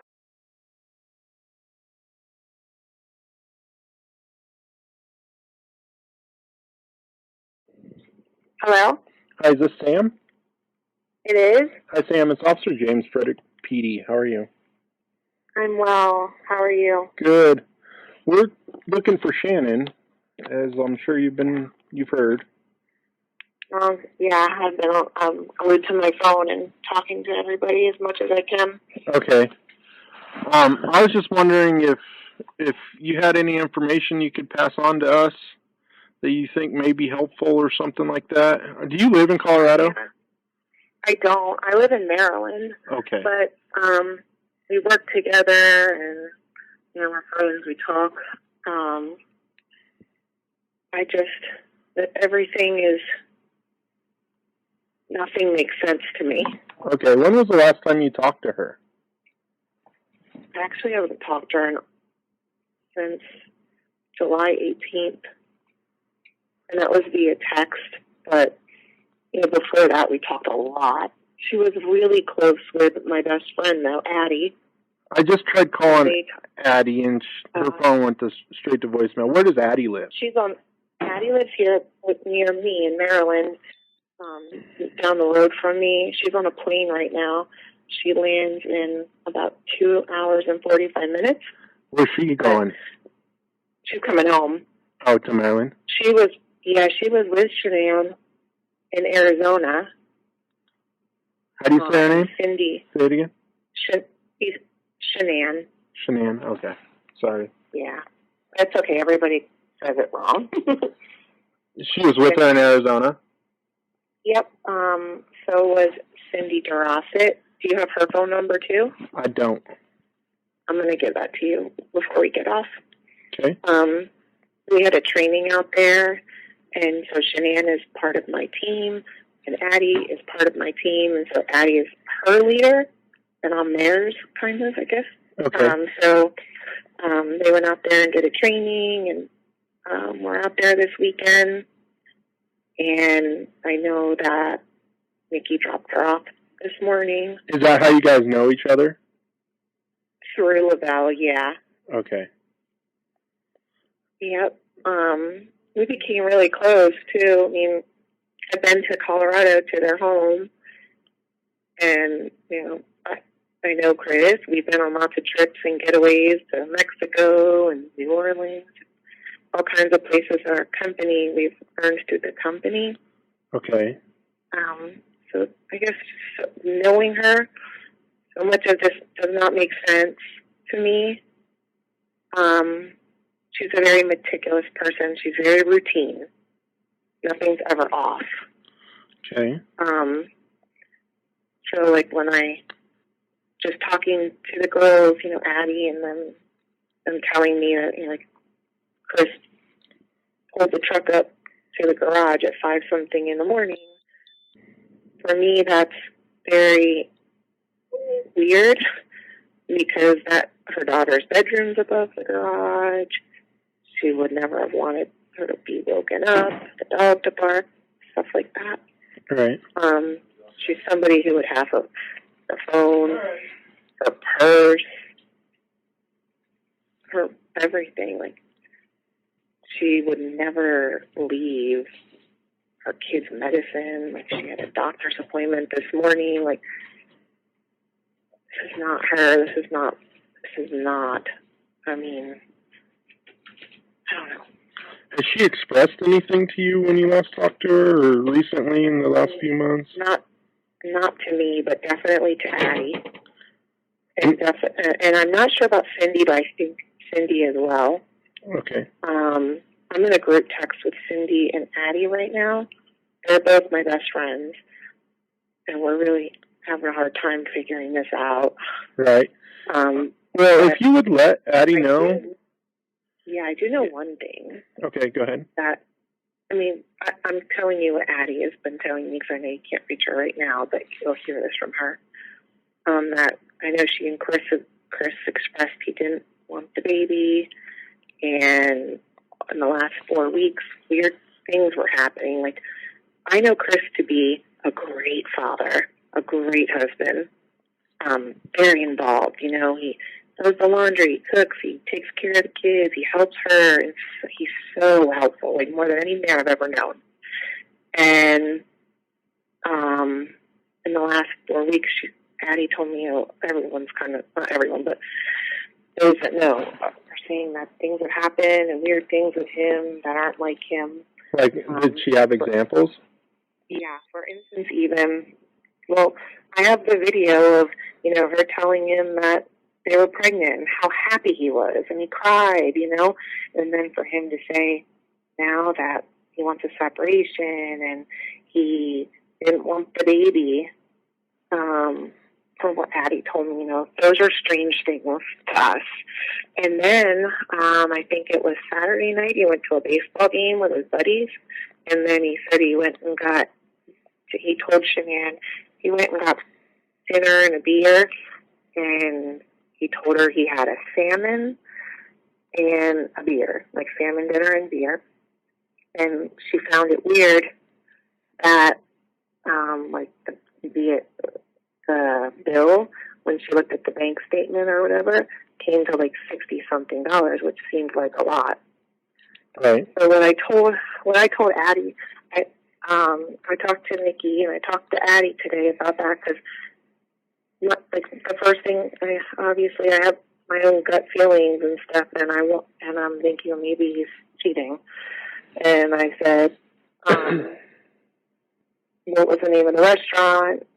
What time did you leave? And apparently it was, and I said, well, maybe we can see if he was alone at the restaurant, because if there was someone with him, that might play a big role in this. And so Nikki told me the restaurant. It's in Westminster. Okay. Hold on, let me look at my phone, okay? I'll tell you the name of it. Hold on a second.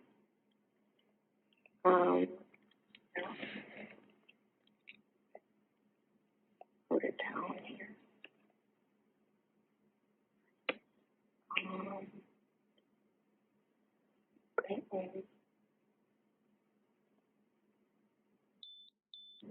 Sorry, bear with me. I'm trying to pull it up, and I didn't have my wallet.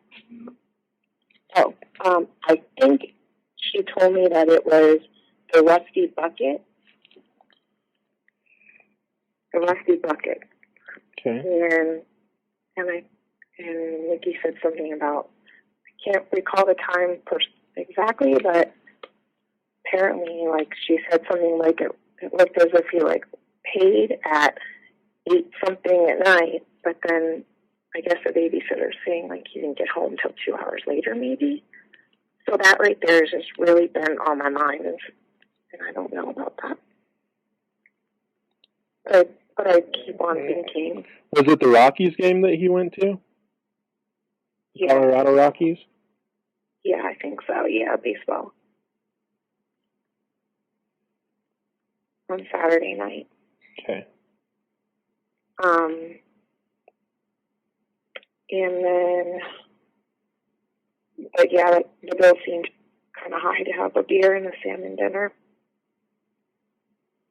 But, you know, it's more like a bill for two. Right. So I thought, and I don't know that. I don't like, and I don't want to have hearsay, but these are things that, you know, Addie was telling me, or Nikki, who dropped her off and was the one that went to the house today. I've talked to both of them, and I know that Christina was on medication, and she wouldn't have left her medication. Do you know what she was on medication for? Yeah, nausea, because she's pregnant. Right. And do you know how far she is?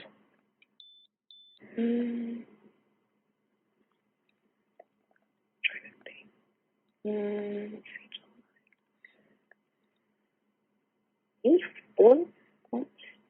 Okay. 4 months. 4, maybe going on 5, I would say.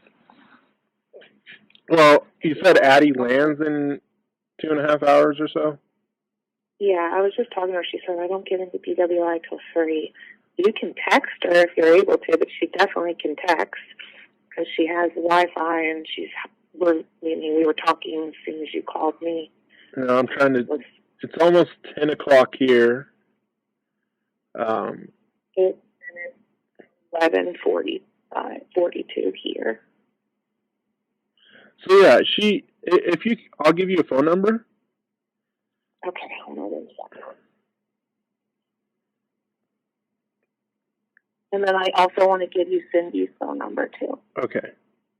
Yeah, I'll give you a phone number and have Addie. You said Addie and her are really good friends?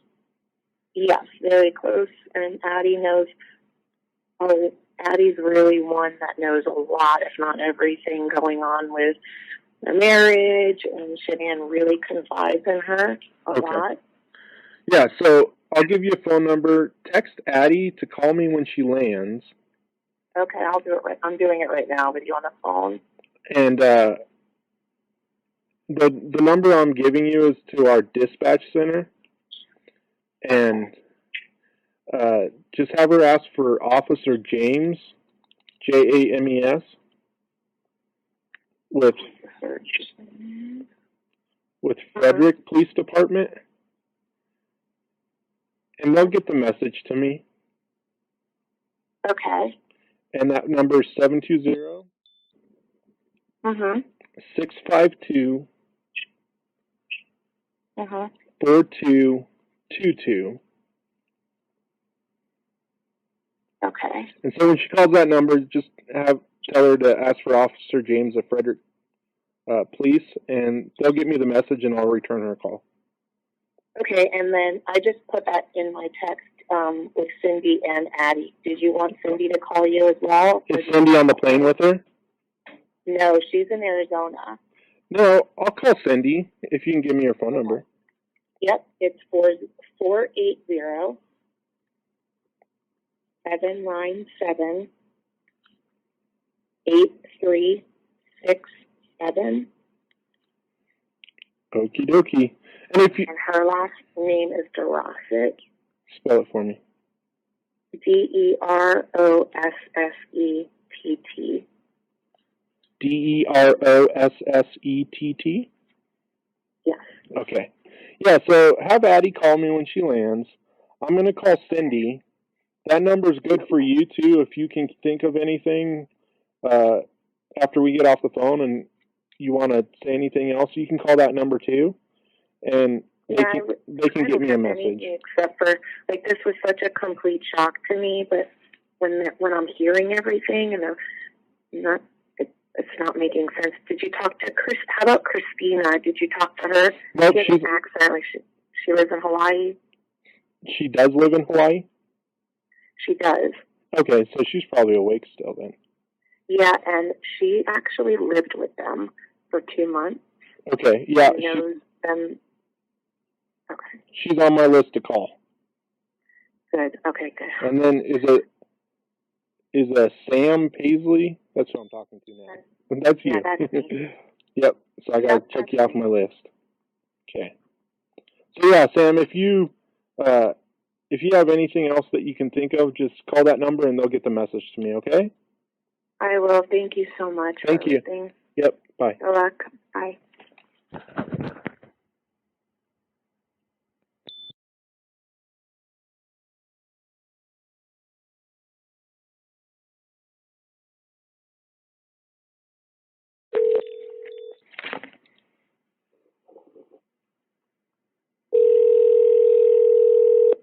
Hello.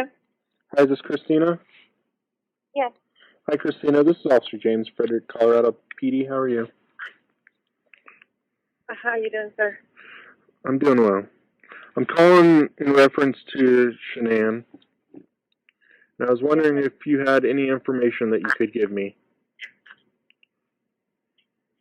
So, hold on just a second. Let me. Hold on. Baby, where? Hold on.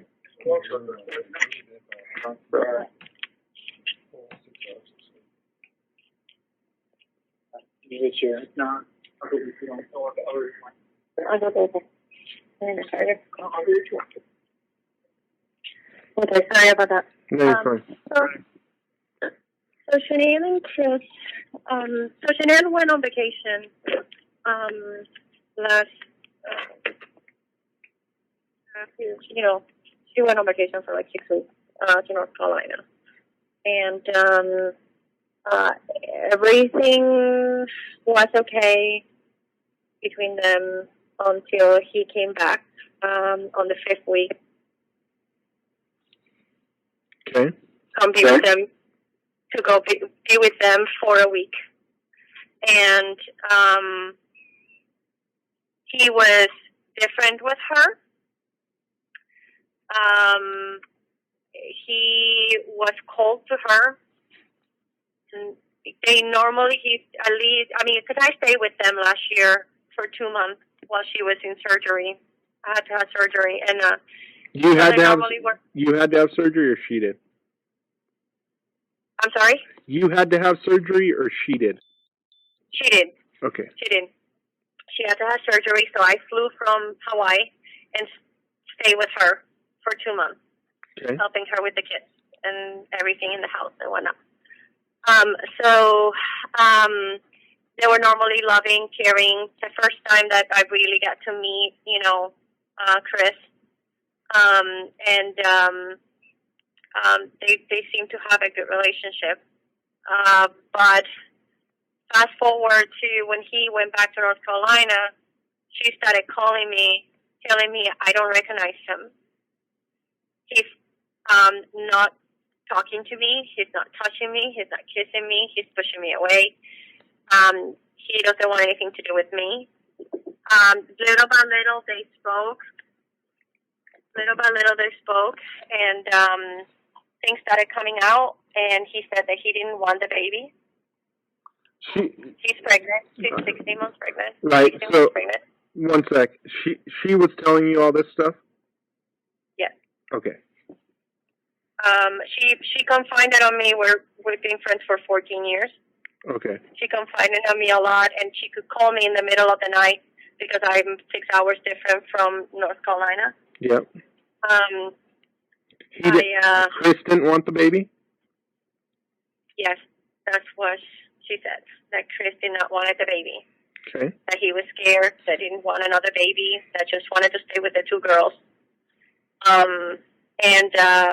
But things just started developing from there. Like, he was not compatible. She texted me and she's like, he's saying we're not compatible anymore. I don't understand what that means, because they were fine before she left. And he was alone for 5 weeks, and then he comes back and saying these things, right? Yeah. He said that he couldn't do this anymore. Like, he wanted pretty much, like, he will say, no, I want to work on this, and I want to make things work, and then other days he's like, I'm done. I can't do this, So she was struggling a lot, and that's something that she's not. She was really, really, really struggling with everything that was going on. But the last time that I spoke with her, they have talked. They have found out the sex of the baby, which was a boy, and she was super excited about it because he said, if I ever have a child, I just want a boy, I don't want another girl. So he thought that this was going to be good for them. And he said that he was willing to go into therapy with her. And she even told me that she had plans to go to Aspen for the weekend, this next weekend on Friday, with him to try to reconnect and try to make things work and find a common ground. If not, then she was done. Like she couldn't fight if he was not going to fight for their marriage. It was very weird because this just came out of the blue to all of us. Like when she told me the first time, I was like, "What are you talking about? That's not Chris. That's not who he is." He just started doing things that didn't make no sense to me. When was the last time you spoke with her? I spoke with her on Friday. Saturday. Hold on. Let me look at the time. I can go look.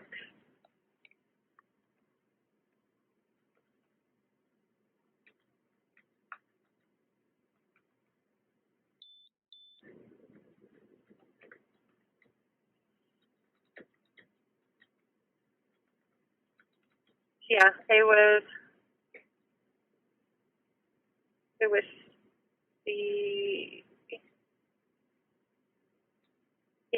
Friday, the last time I talked to her, because she was in Arizona.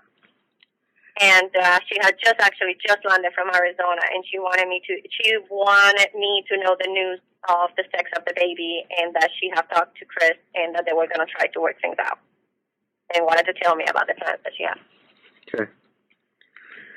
That's the last time, because she was traveling after that, so I didn't bother her. How often would you speak with her? Every day. And you haven't spoke with her since Friday because she was on her trip? Yeah, she was in training. How would you describe their relationship?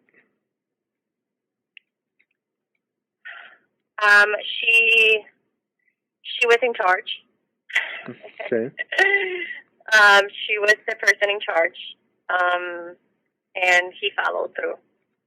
She did what she wanted. But they seemed to be loving and caring, and they used to, be very lovey-dovey. So that's why when she started expressing herself that he wasn't anymore, that was kind of weird to me, because that's not him. He did mention to her that he was tired of not being able to even hang something on the wall, that his opinion didn't matter, that he wanted to stay in the things that will happen or whatnot. Like, because she normally is in charge. She normally is the one that keeps everything going, if that makes sense. Yeah. So he expressed that that's one of the reasons that, he didn't think that things were working out, that he was tired of that he didn't have any say. And so would you describe her, was she your best friend? Yes, she's like my sister. Okay. I mean, I wouldn't have never stopped my life for 2 months for someone I didn't love. I understand that. I took my daughter with me last year, and I went and took care of her baby girls, took them to school. I was her right-hand person until she was healthy enough, and I left in October. Do you think she would withhold information from you? No, I think I was one of the first person that she spoke to about what was going on between Chris and her. Okay. She complained on me a lot. So she just started telling you this stuff within the last couple weeks, or has it been a couple months? No, this just happened. When he went to North Carolina, she was blindsided completely. She's like, I don't understand what's going on. And I was like, I don't either, because you guys were just fine. And did she ever say that they had any other issues in their marriage prior to this? No. No. Did she say if they fought a lot or argued or if anything ever was physical, anything like that? Nothing. They never went physical into each other. I mean, every marriage fights. Right. That's just part of human nature. But they pretty much keep it very civil because of the kids. Okay. I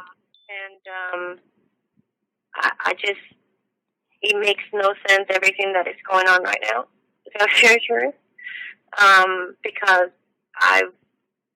he was always very, like, he put them first all the time. He put the kids first? All of them. Like, they were their world, you know. He put them all first. He was saying hat and feet for all of them. And all of a sudden, he was aggravated by the kids playing around him. He was getting, you know, fussy with everyone. He didn't want to talk. He didn't want to touch her. He didn't want to, like, she would text me and she would send me a picture saying, like, there's where he's at. He's in the other side of the couch. Like, he's on another couch. Like, he's not even touching me. He haven't even asked me how the baby's doing. He didn't want to know anything about it. And this is all recent, huh? Yes. Yeah. It just happened. Like whatever happened in those 5 weeks that he was by himself, he came back to her, another man. And that worries me because that's not him. Even like, I mean, like when Nikki went by the house, things didn't make sense to me at all because it just, she said routine. She said routine, like, she's OCD. She has everything in order. She literally has a plan for everything. She's not a person to derive from those plans. Like, this is what she's going to do. This is what's going to happen. The kids have times they go to take naps. They, you know, things go a certain way. You know, she has a routine. Even what she wears, even the flip-flops that she wears, is a routine for her. The door is never, that latch on the door, 2 months that I was living there, that was never on. Only when they went to sleep. Like, literally went to sleep. You're talking about on the front door? Yes. Yeah. Because when Nikki got there, she was on the phone, like, she was on the phone with me when she got there and couldn't really access the house and couldn't get a hold of Shanann. And she said, Christina, I know you talk all the time with her. Have you heard from her? I was like, no, because it was the morning for me, right? Right. And I was going to catch up with her today because I knew she had just come back at 2 o'clock in the morning, you know, from her trip. And I literally, like, okay, well, open the door because it's a keypad and, you know, she normally has the same keypad, you know, number on it. Just open the door and you can check it out. And she tried, and the latch was on. And that latch is never on. Her flip-flops were right beside her door, which she never leaves without. Like, that's her flip-flops. Unless she wants to dress up, that is what she wears. And the latch was on, which doesn't make any sense to me because she comes in and out of that door every day. And I mean, even, I just don't understand. I don't understand everything that's going on because nothing adds up. The routine was completely off. And that's not normal. In 2 months that I stayed with her, the routine never changed. It's always the same. And I tell you this, it's out of character for her to leave the house without her phone, without telling anyone anything. With the kids, without their important medicine, which is scare off. And if you ever go to her Facebook account, you'll notice that there was an issue back home about the kids' safety because of allergies and that they were not being taken care of properly. There was she is protective of those kids. And for her to leave the house without no security, no nothing, it's just completely out of character. Did she ever say if they're having any financial trouble or anything like that? You know, she always commented that, you know, that they had, you know, that they struggle sometimes. she was working really hard on her business. And he was also working. She spent a lot because she kept giving into the business to be able to continue to grow, which she was. But I know that they struggle a little bit, but I don't know to what point. Okay. But I do know that they were struggling. Did she ever say she had a plan on leaving him or anything like that? Or was she wanting to work on the marriage? She wanted the marriage to work. Like, I was, she really did not understand what was going on, and I was the one telling her, I was like, listen, it's the first really big issue that you guys have ever had, because I've not, never heard anything else from them before. And I told him, I was like, you just need to talk to him. You need to give him space. You need to, work things out. This is your marriage. This is your family. So we talked a lot about that because, she's Italian. She immediately would have said, something out of the blue, but right. She was more like, if he's not willing to work, with our marriage, then our marriage is over. I can't fight for him without him. And the last time I talked to him, to her, she said he is willing to go to, therapy, because I told him, it's like, therapy might be able to help you guys, to try to get things out of the chest, because Chris is very, very quiet and he doesn't express his emotions. Like, you don't see many emotions from Chris. And, maybe that will help him out. And he said that he had agreed, but I haven't talked to Chris. I've never been close to Chris like that, so. Right. But I just know that if they had a fight while she was there, when she got there at 2:00 in the morning, the girls were woken up. You couldn't make a noise, in that house. At night, because the girls are so light sleeper, even during the day. Like when I stayed there, I had to go on tippy toes to the bathroom, so I would creak the floor or the stairs or nothing. And forget about opening a garage in early in the morning. We always had to kind of like go around the side. I will go downstairs. Sometimes Chris was there, getting his food ready so he can get out the door, and he will go through the front door. Because we didn't want to wake up the kids. So he didn't usually go out the garage in the mornings? No.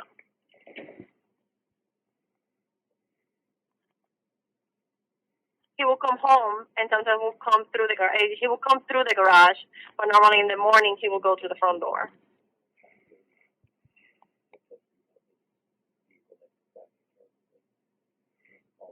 Okay. Because, just opening the garage door, or even turning the car, like, for me, turning in the car, like, one day while I was there, we went to Vegas to a training together, and, we had to leave, like, at wee hours, like at 3:00 in the morning. Even turning on that car in the morning, we were afraid that the kids were going to wake up. Right. And it wasn't in the garage, it was right outside the garage.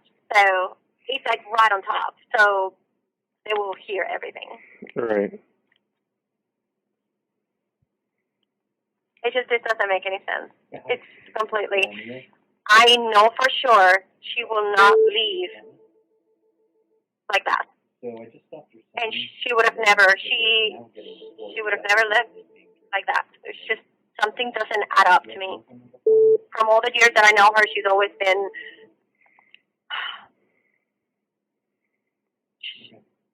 you can rely on what she was going to do, if that makes sense. Right.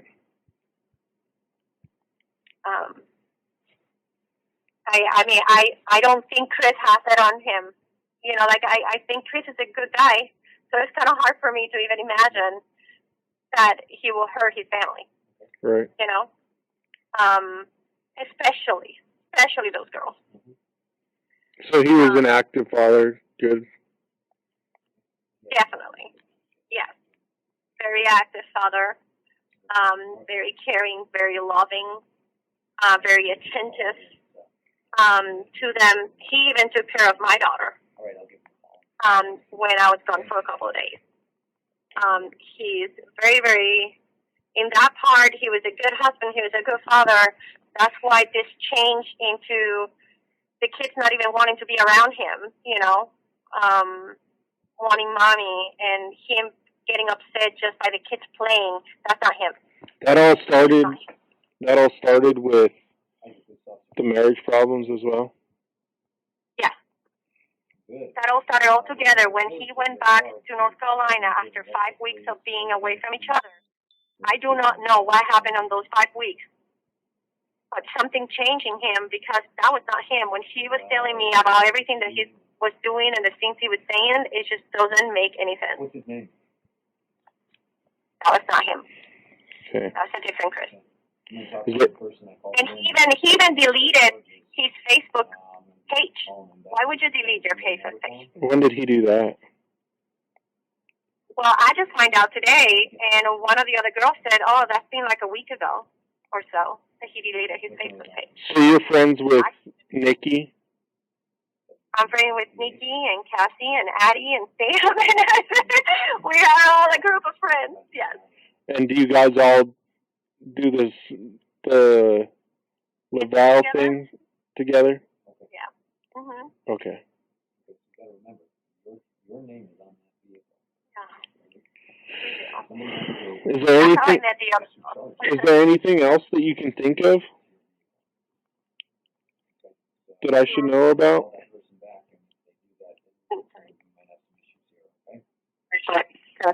What'd you say? Is there anything else you can think of that I should know about?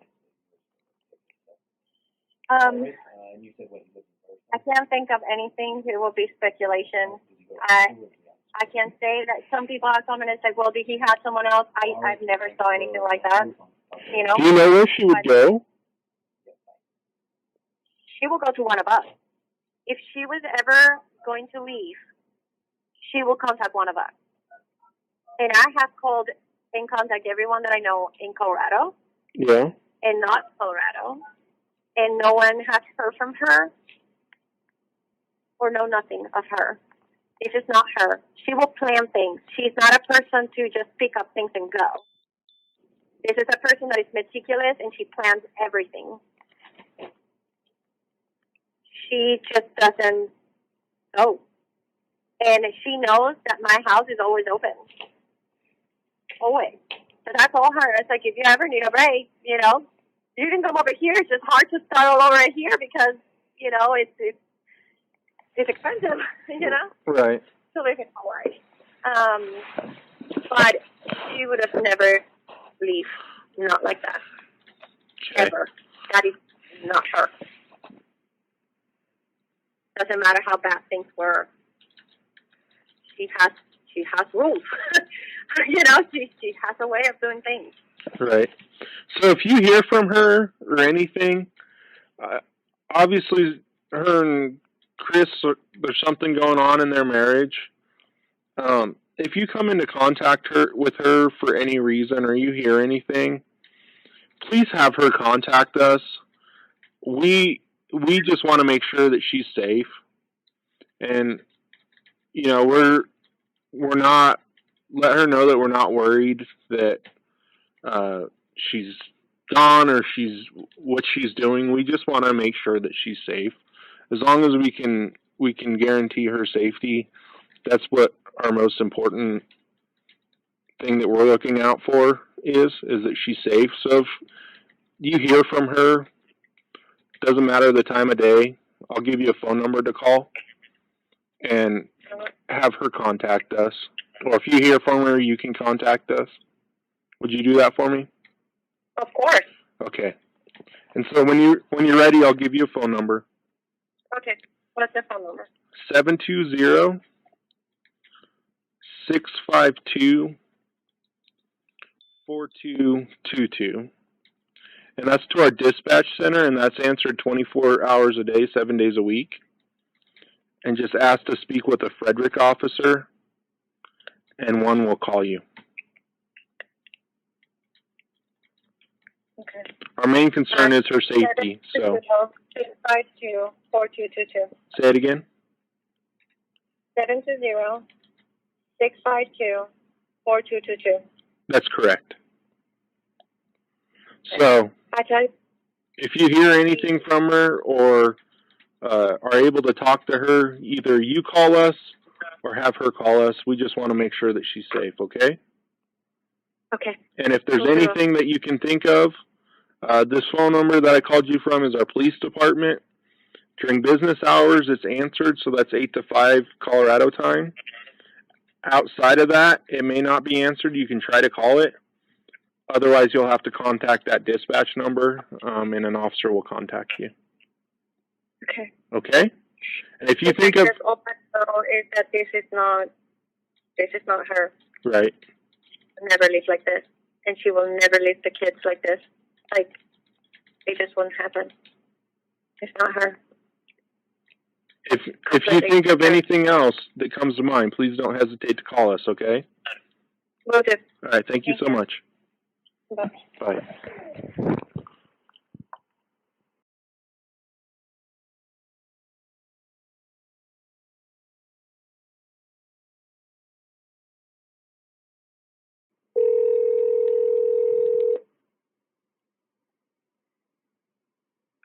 Hello?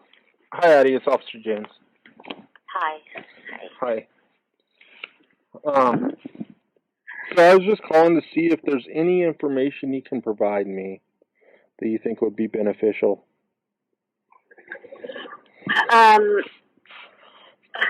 What I know, Shanann and I are really close friends, so she's confided in me a lot that things have been not so good between her and Chris.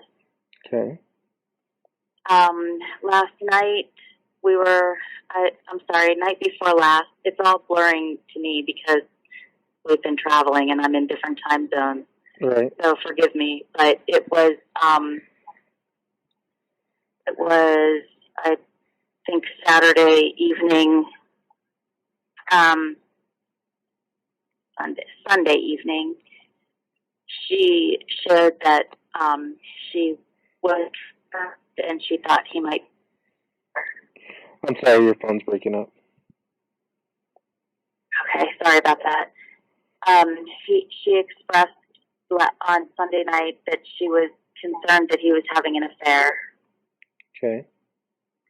Was this just to you that she told you that too? Me and Nikki and Cindy was there also. And we all kind of thought, no, there's no way that Chris would do that. They seemed like just such a perfect couple. But I also knew over the past couple of weeks, she's been really just trying to save her marriage because he's been saying things like he didn't want the baby.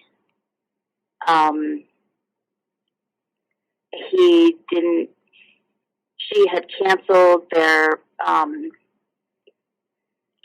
their gender reveal party. They were, getting a lot of friends together to reveal the gender of the baby, and she canceled that because he was just not there. He just was not wanting this baby. These are all just red flags for me right now. She told you this personally? I'm sorry? She told you this personally? Yes. Okay. So I know that all you girls have been talking. So if you heard it from someone else, just kind of clue me into that so I don't write down in my report that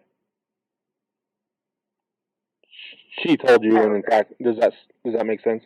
That she told you when someone else made sense. It's hearsay. Yeah. Yeah. And a lot of what she told me, we were in a group this weekend. Okay. We were all together in Arizona. Right. So we were in Cindy. It was Kathy, Cindy, Nikki, and I were all together. Makes sense. There's a lot of things that I told Sam. I'm trying to think who you've spoken to. So Sam and Christina, but yeah, Sam, Christina, Cindy. I'm trying to think who else. Yeah. she was getting to the point where she was telling, she hadn't really told anybody except for me and Nikki and Cassie prior to this weekend. And then this weekend she shared with Cindy. And Sam wasn't there. Cindy and I clued Sam in on what was going on. When did she tell you that they started having struggles with their marriage? This was about 2 weeks ago. If you have her phone, our entire conversation, we have a huge text string about it. If you have her phone, you can pretty much see everything that she told me. There were things that we talked about one-on-one too, but pretty much everything is in the messages. So when you guys would communicate, was it usually through text messages or over the phone? Text messages mostly, and over the phone, and then we saw each other this weekend in person. Okay. Did she tell you anything in person that she didn't tell you over to text messages? Let me think. Yeah, about him cheating. This was on Sunday night. My flight got canceled, so we ended up being there an extra night in Arizona. We went out to dinner, and as soon as she walked in to meet me, she just looked very sad. And she said, "All right, tell me what you think of this." I found. She said Chris he went to the baseball game with friends. Was that the Rockies game? Told her the Rockies game, yeah. So Chris told her he went to the Rockies? Correct, with friends, a group of guys. Okay.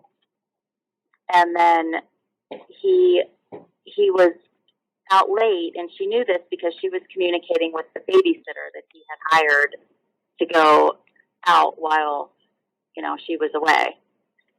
So she was checking in with the babysitter, so she knew his timeline and when he got home and everything. So what he told her was that he went to eat.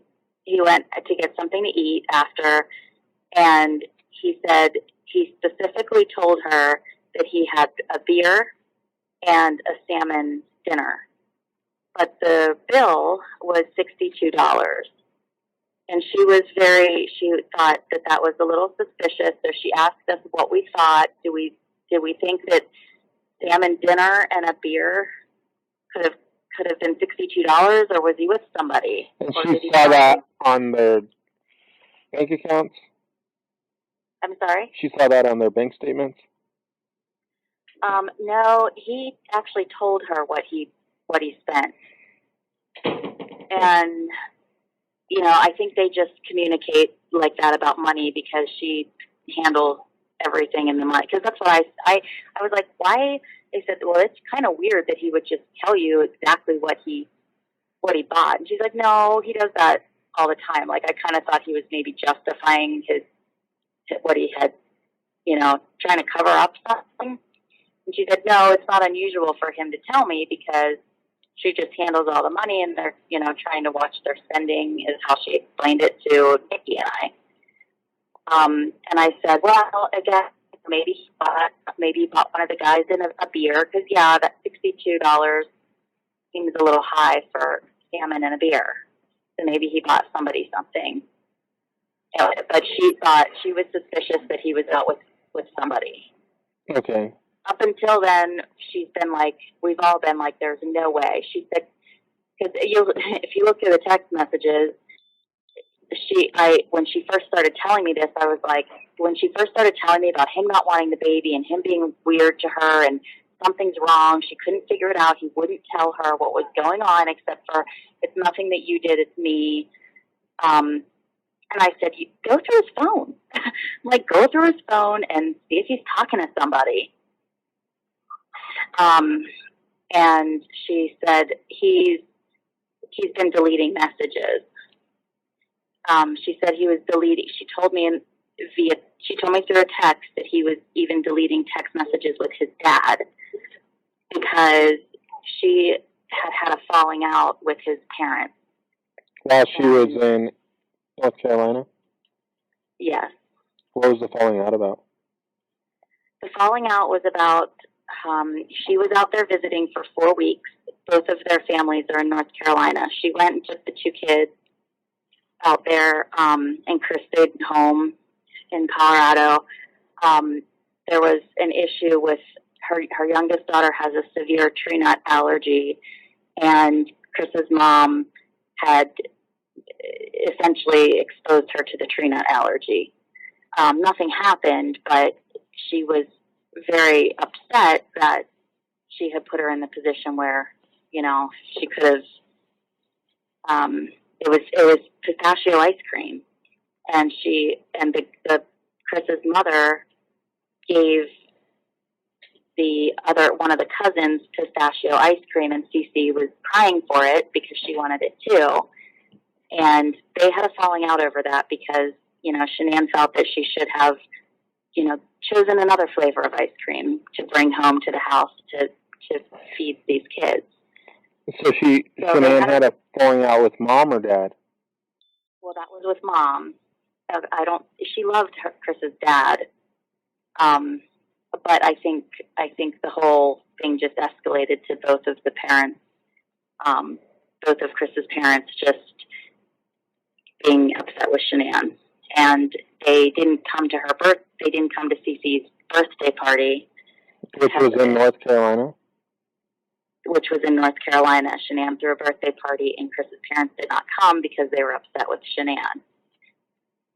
And they also unfriended them on Facebook, both of them, Chris and Shanann. And I think Chris was upset. And I don't know this for a fact. These are all things I was like, well, maybe he's upset with you because of the falling out with your parents. And she said that he did feel that she caused the problem between him and his dad is his hero. Dad is Chris's hero? Yes. And Chris felt Shanann caused the problem?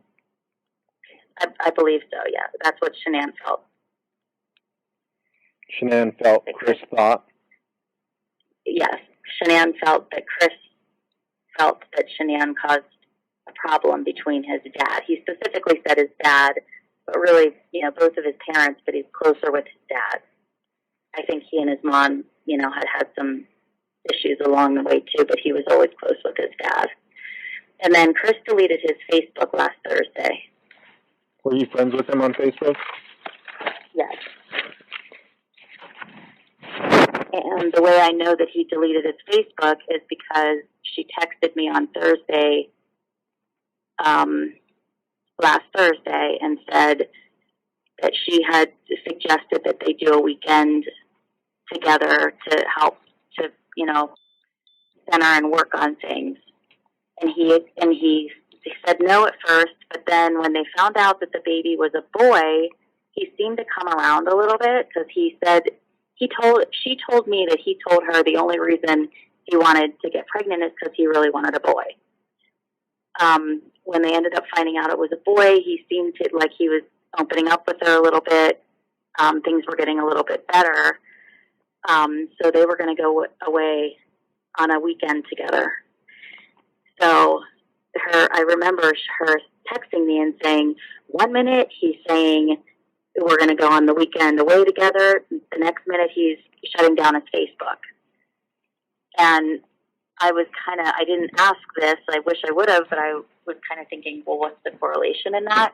But I think what she meant was, you know, 1 minute he seems to be normal Chris, and then the next minute he's shutting down his Facebook, which is a strange thing to do, particularly in our business. Our social media is a huge part of what we do, and Chris is a part of that as well. As far as her business goes? Yeah. So it's a very strange thing to go off of. You know, it might not seem that way, you know, to some people, but just because of how relevant Facebook and social media is to our business. So when I said, well, why did he delete Facebook? She said he just said he needed a break from it, which is, you know, it's not the strangest thing, but he's never done that before. I've been friends with them for about 3 years. And you know her through her business? Is that how you guys met? Yeah, we met. She's part of my team in our company, and we've become really close friends. We've been on multiple trips together with her and Chris. Hearing that he had been acting this way and that things were not good between them was a huge, huge shock to me 2 weeks ago when she shared that, because they just seemed like the perfect couple, and it seemed that he adored her.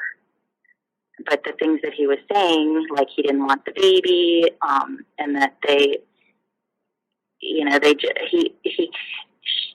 said to her that they just don't communicate well anymore.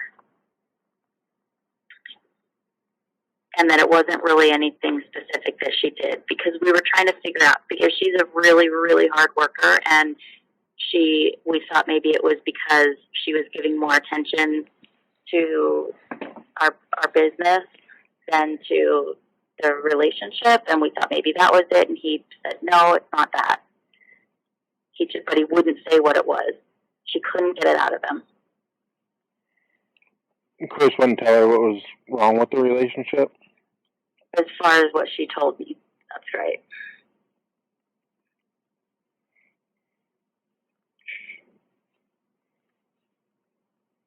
She definitely seemed, she was very anxious to get home, because she really wanted to get home and see how he was doing, because before she left for Arizona was when he started to come around a little and seemed like maybe he was willing to work things out.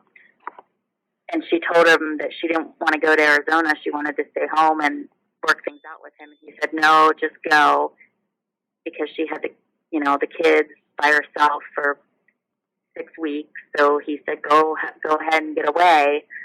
Plus it was a business training too, but it was just something he was saying, go ahead and go and enjoy yourself in the training, and we'll talk when you get back. So she was really anxious to get back when all the bad weather was happening with the flights and everything. She was super nervous that she wasn't going to get back to be able to talk with him and work things out. And she was looking forward to this coming weekend when they were supposed to go away. Do you know where they're going to go? I don't think she ever specifically told me where they were going, and if she did, I just don't remember. She may have told one of the other girls. Okay.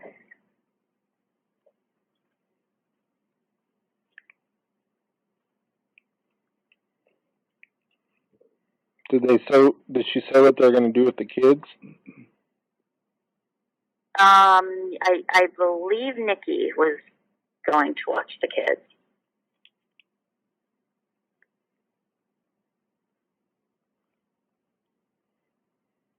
Okay.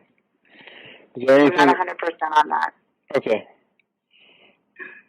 Is there anything else that stands out to you that you think I should know about? That's the major stuff. Is there anything that you, like, do you guys have any idea what could have happened to her? As of right now, we don't. It just doesn't make any sense. Oh, I know what's really relevant. She never would have left the kids' car seat, the kids' Cece's medicine that she takes every day. She would never have gone off without it, or her phone. But the phone, maybe she needed to disconnect from the world. You could say that, but she would never, ever take those kids without everything that they needed. She's the best mom that I know. She's literally the most organized. If you were in her house, if you were in there, you know what I'm talking about. The most organized, planning everything. There's no way that she would not have taken the car seats, the medicine, and packed for them if she just was trying to get away. Okay. Because I think that's what the other. I don't know what the different possibilities are, but one would be that she just left, and I just can't see that being anything that she would do, because I'm sure you can tell how many people love her. But I don't think that I know that she wouldn't leave the children's things. I just know. There's no way. Best mom. Best freaking mom. And he's always been a great dad. Like, this is why this is just so, it's just so alarming. I don't even know. I don't even know what to say. I just hope that we find her. Well, we're doing everything we can to locate her. Okay, so has she officially been, I know that there was like the talk of it needs to be 24 hours of being missing. Are we past that and actually filing a missing person? And so we've been investigating it since we got the call. So, and we're going to continue to investigate it. So, the 24 hours is kind of irrelevant because we are investigating it.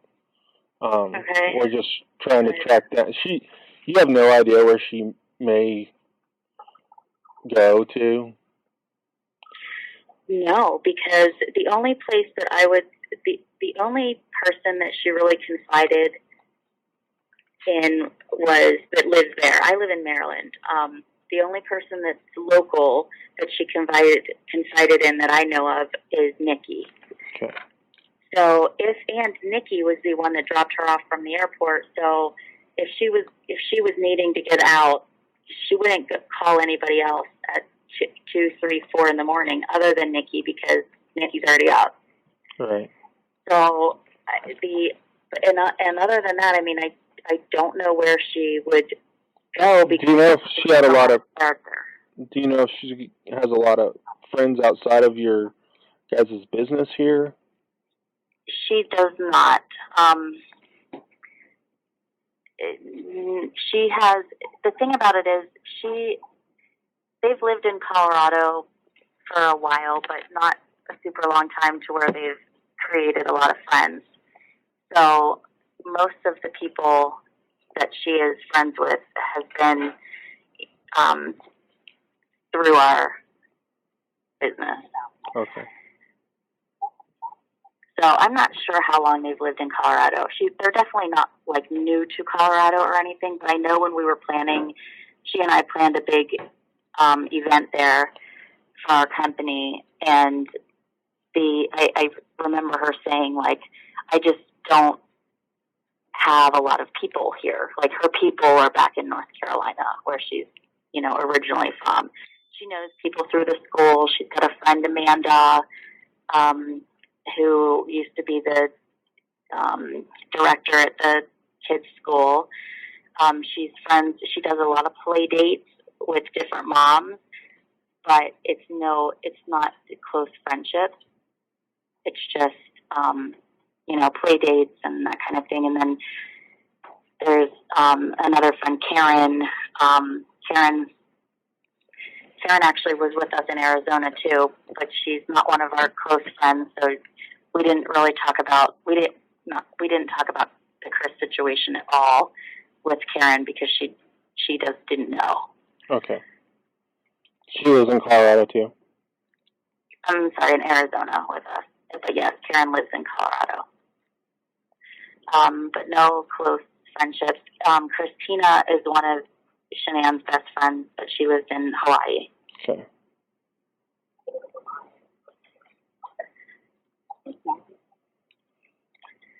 If you hear from Shanann at all, try and figure out where she's at. Let her know that we're looking for her and for her to call us and that she's not in any trouble or anything. And if you do hear from her, I want you to call us as well. You can just call that number that you've been calling that we playing phone tag on, that dispatch number. Yep. Of course, you can just call that, because that number is answered 24/7. Okay. So just continue to call that number with any information. Okay. If anything else comes to mind, give us a call. something does come to mind. Chris told me that the neighbor has a security camera that is pointed like to their house.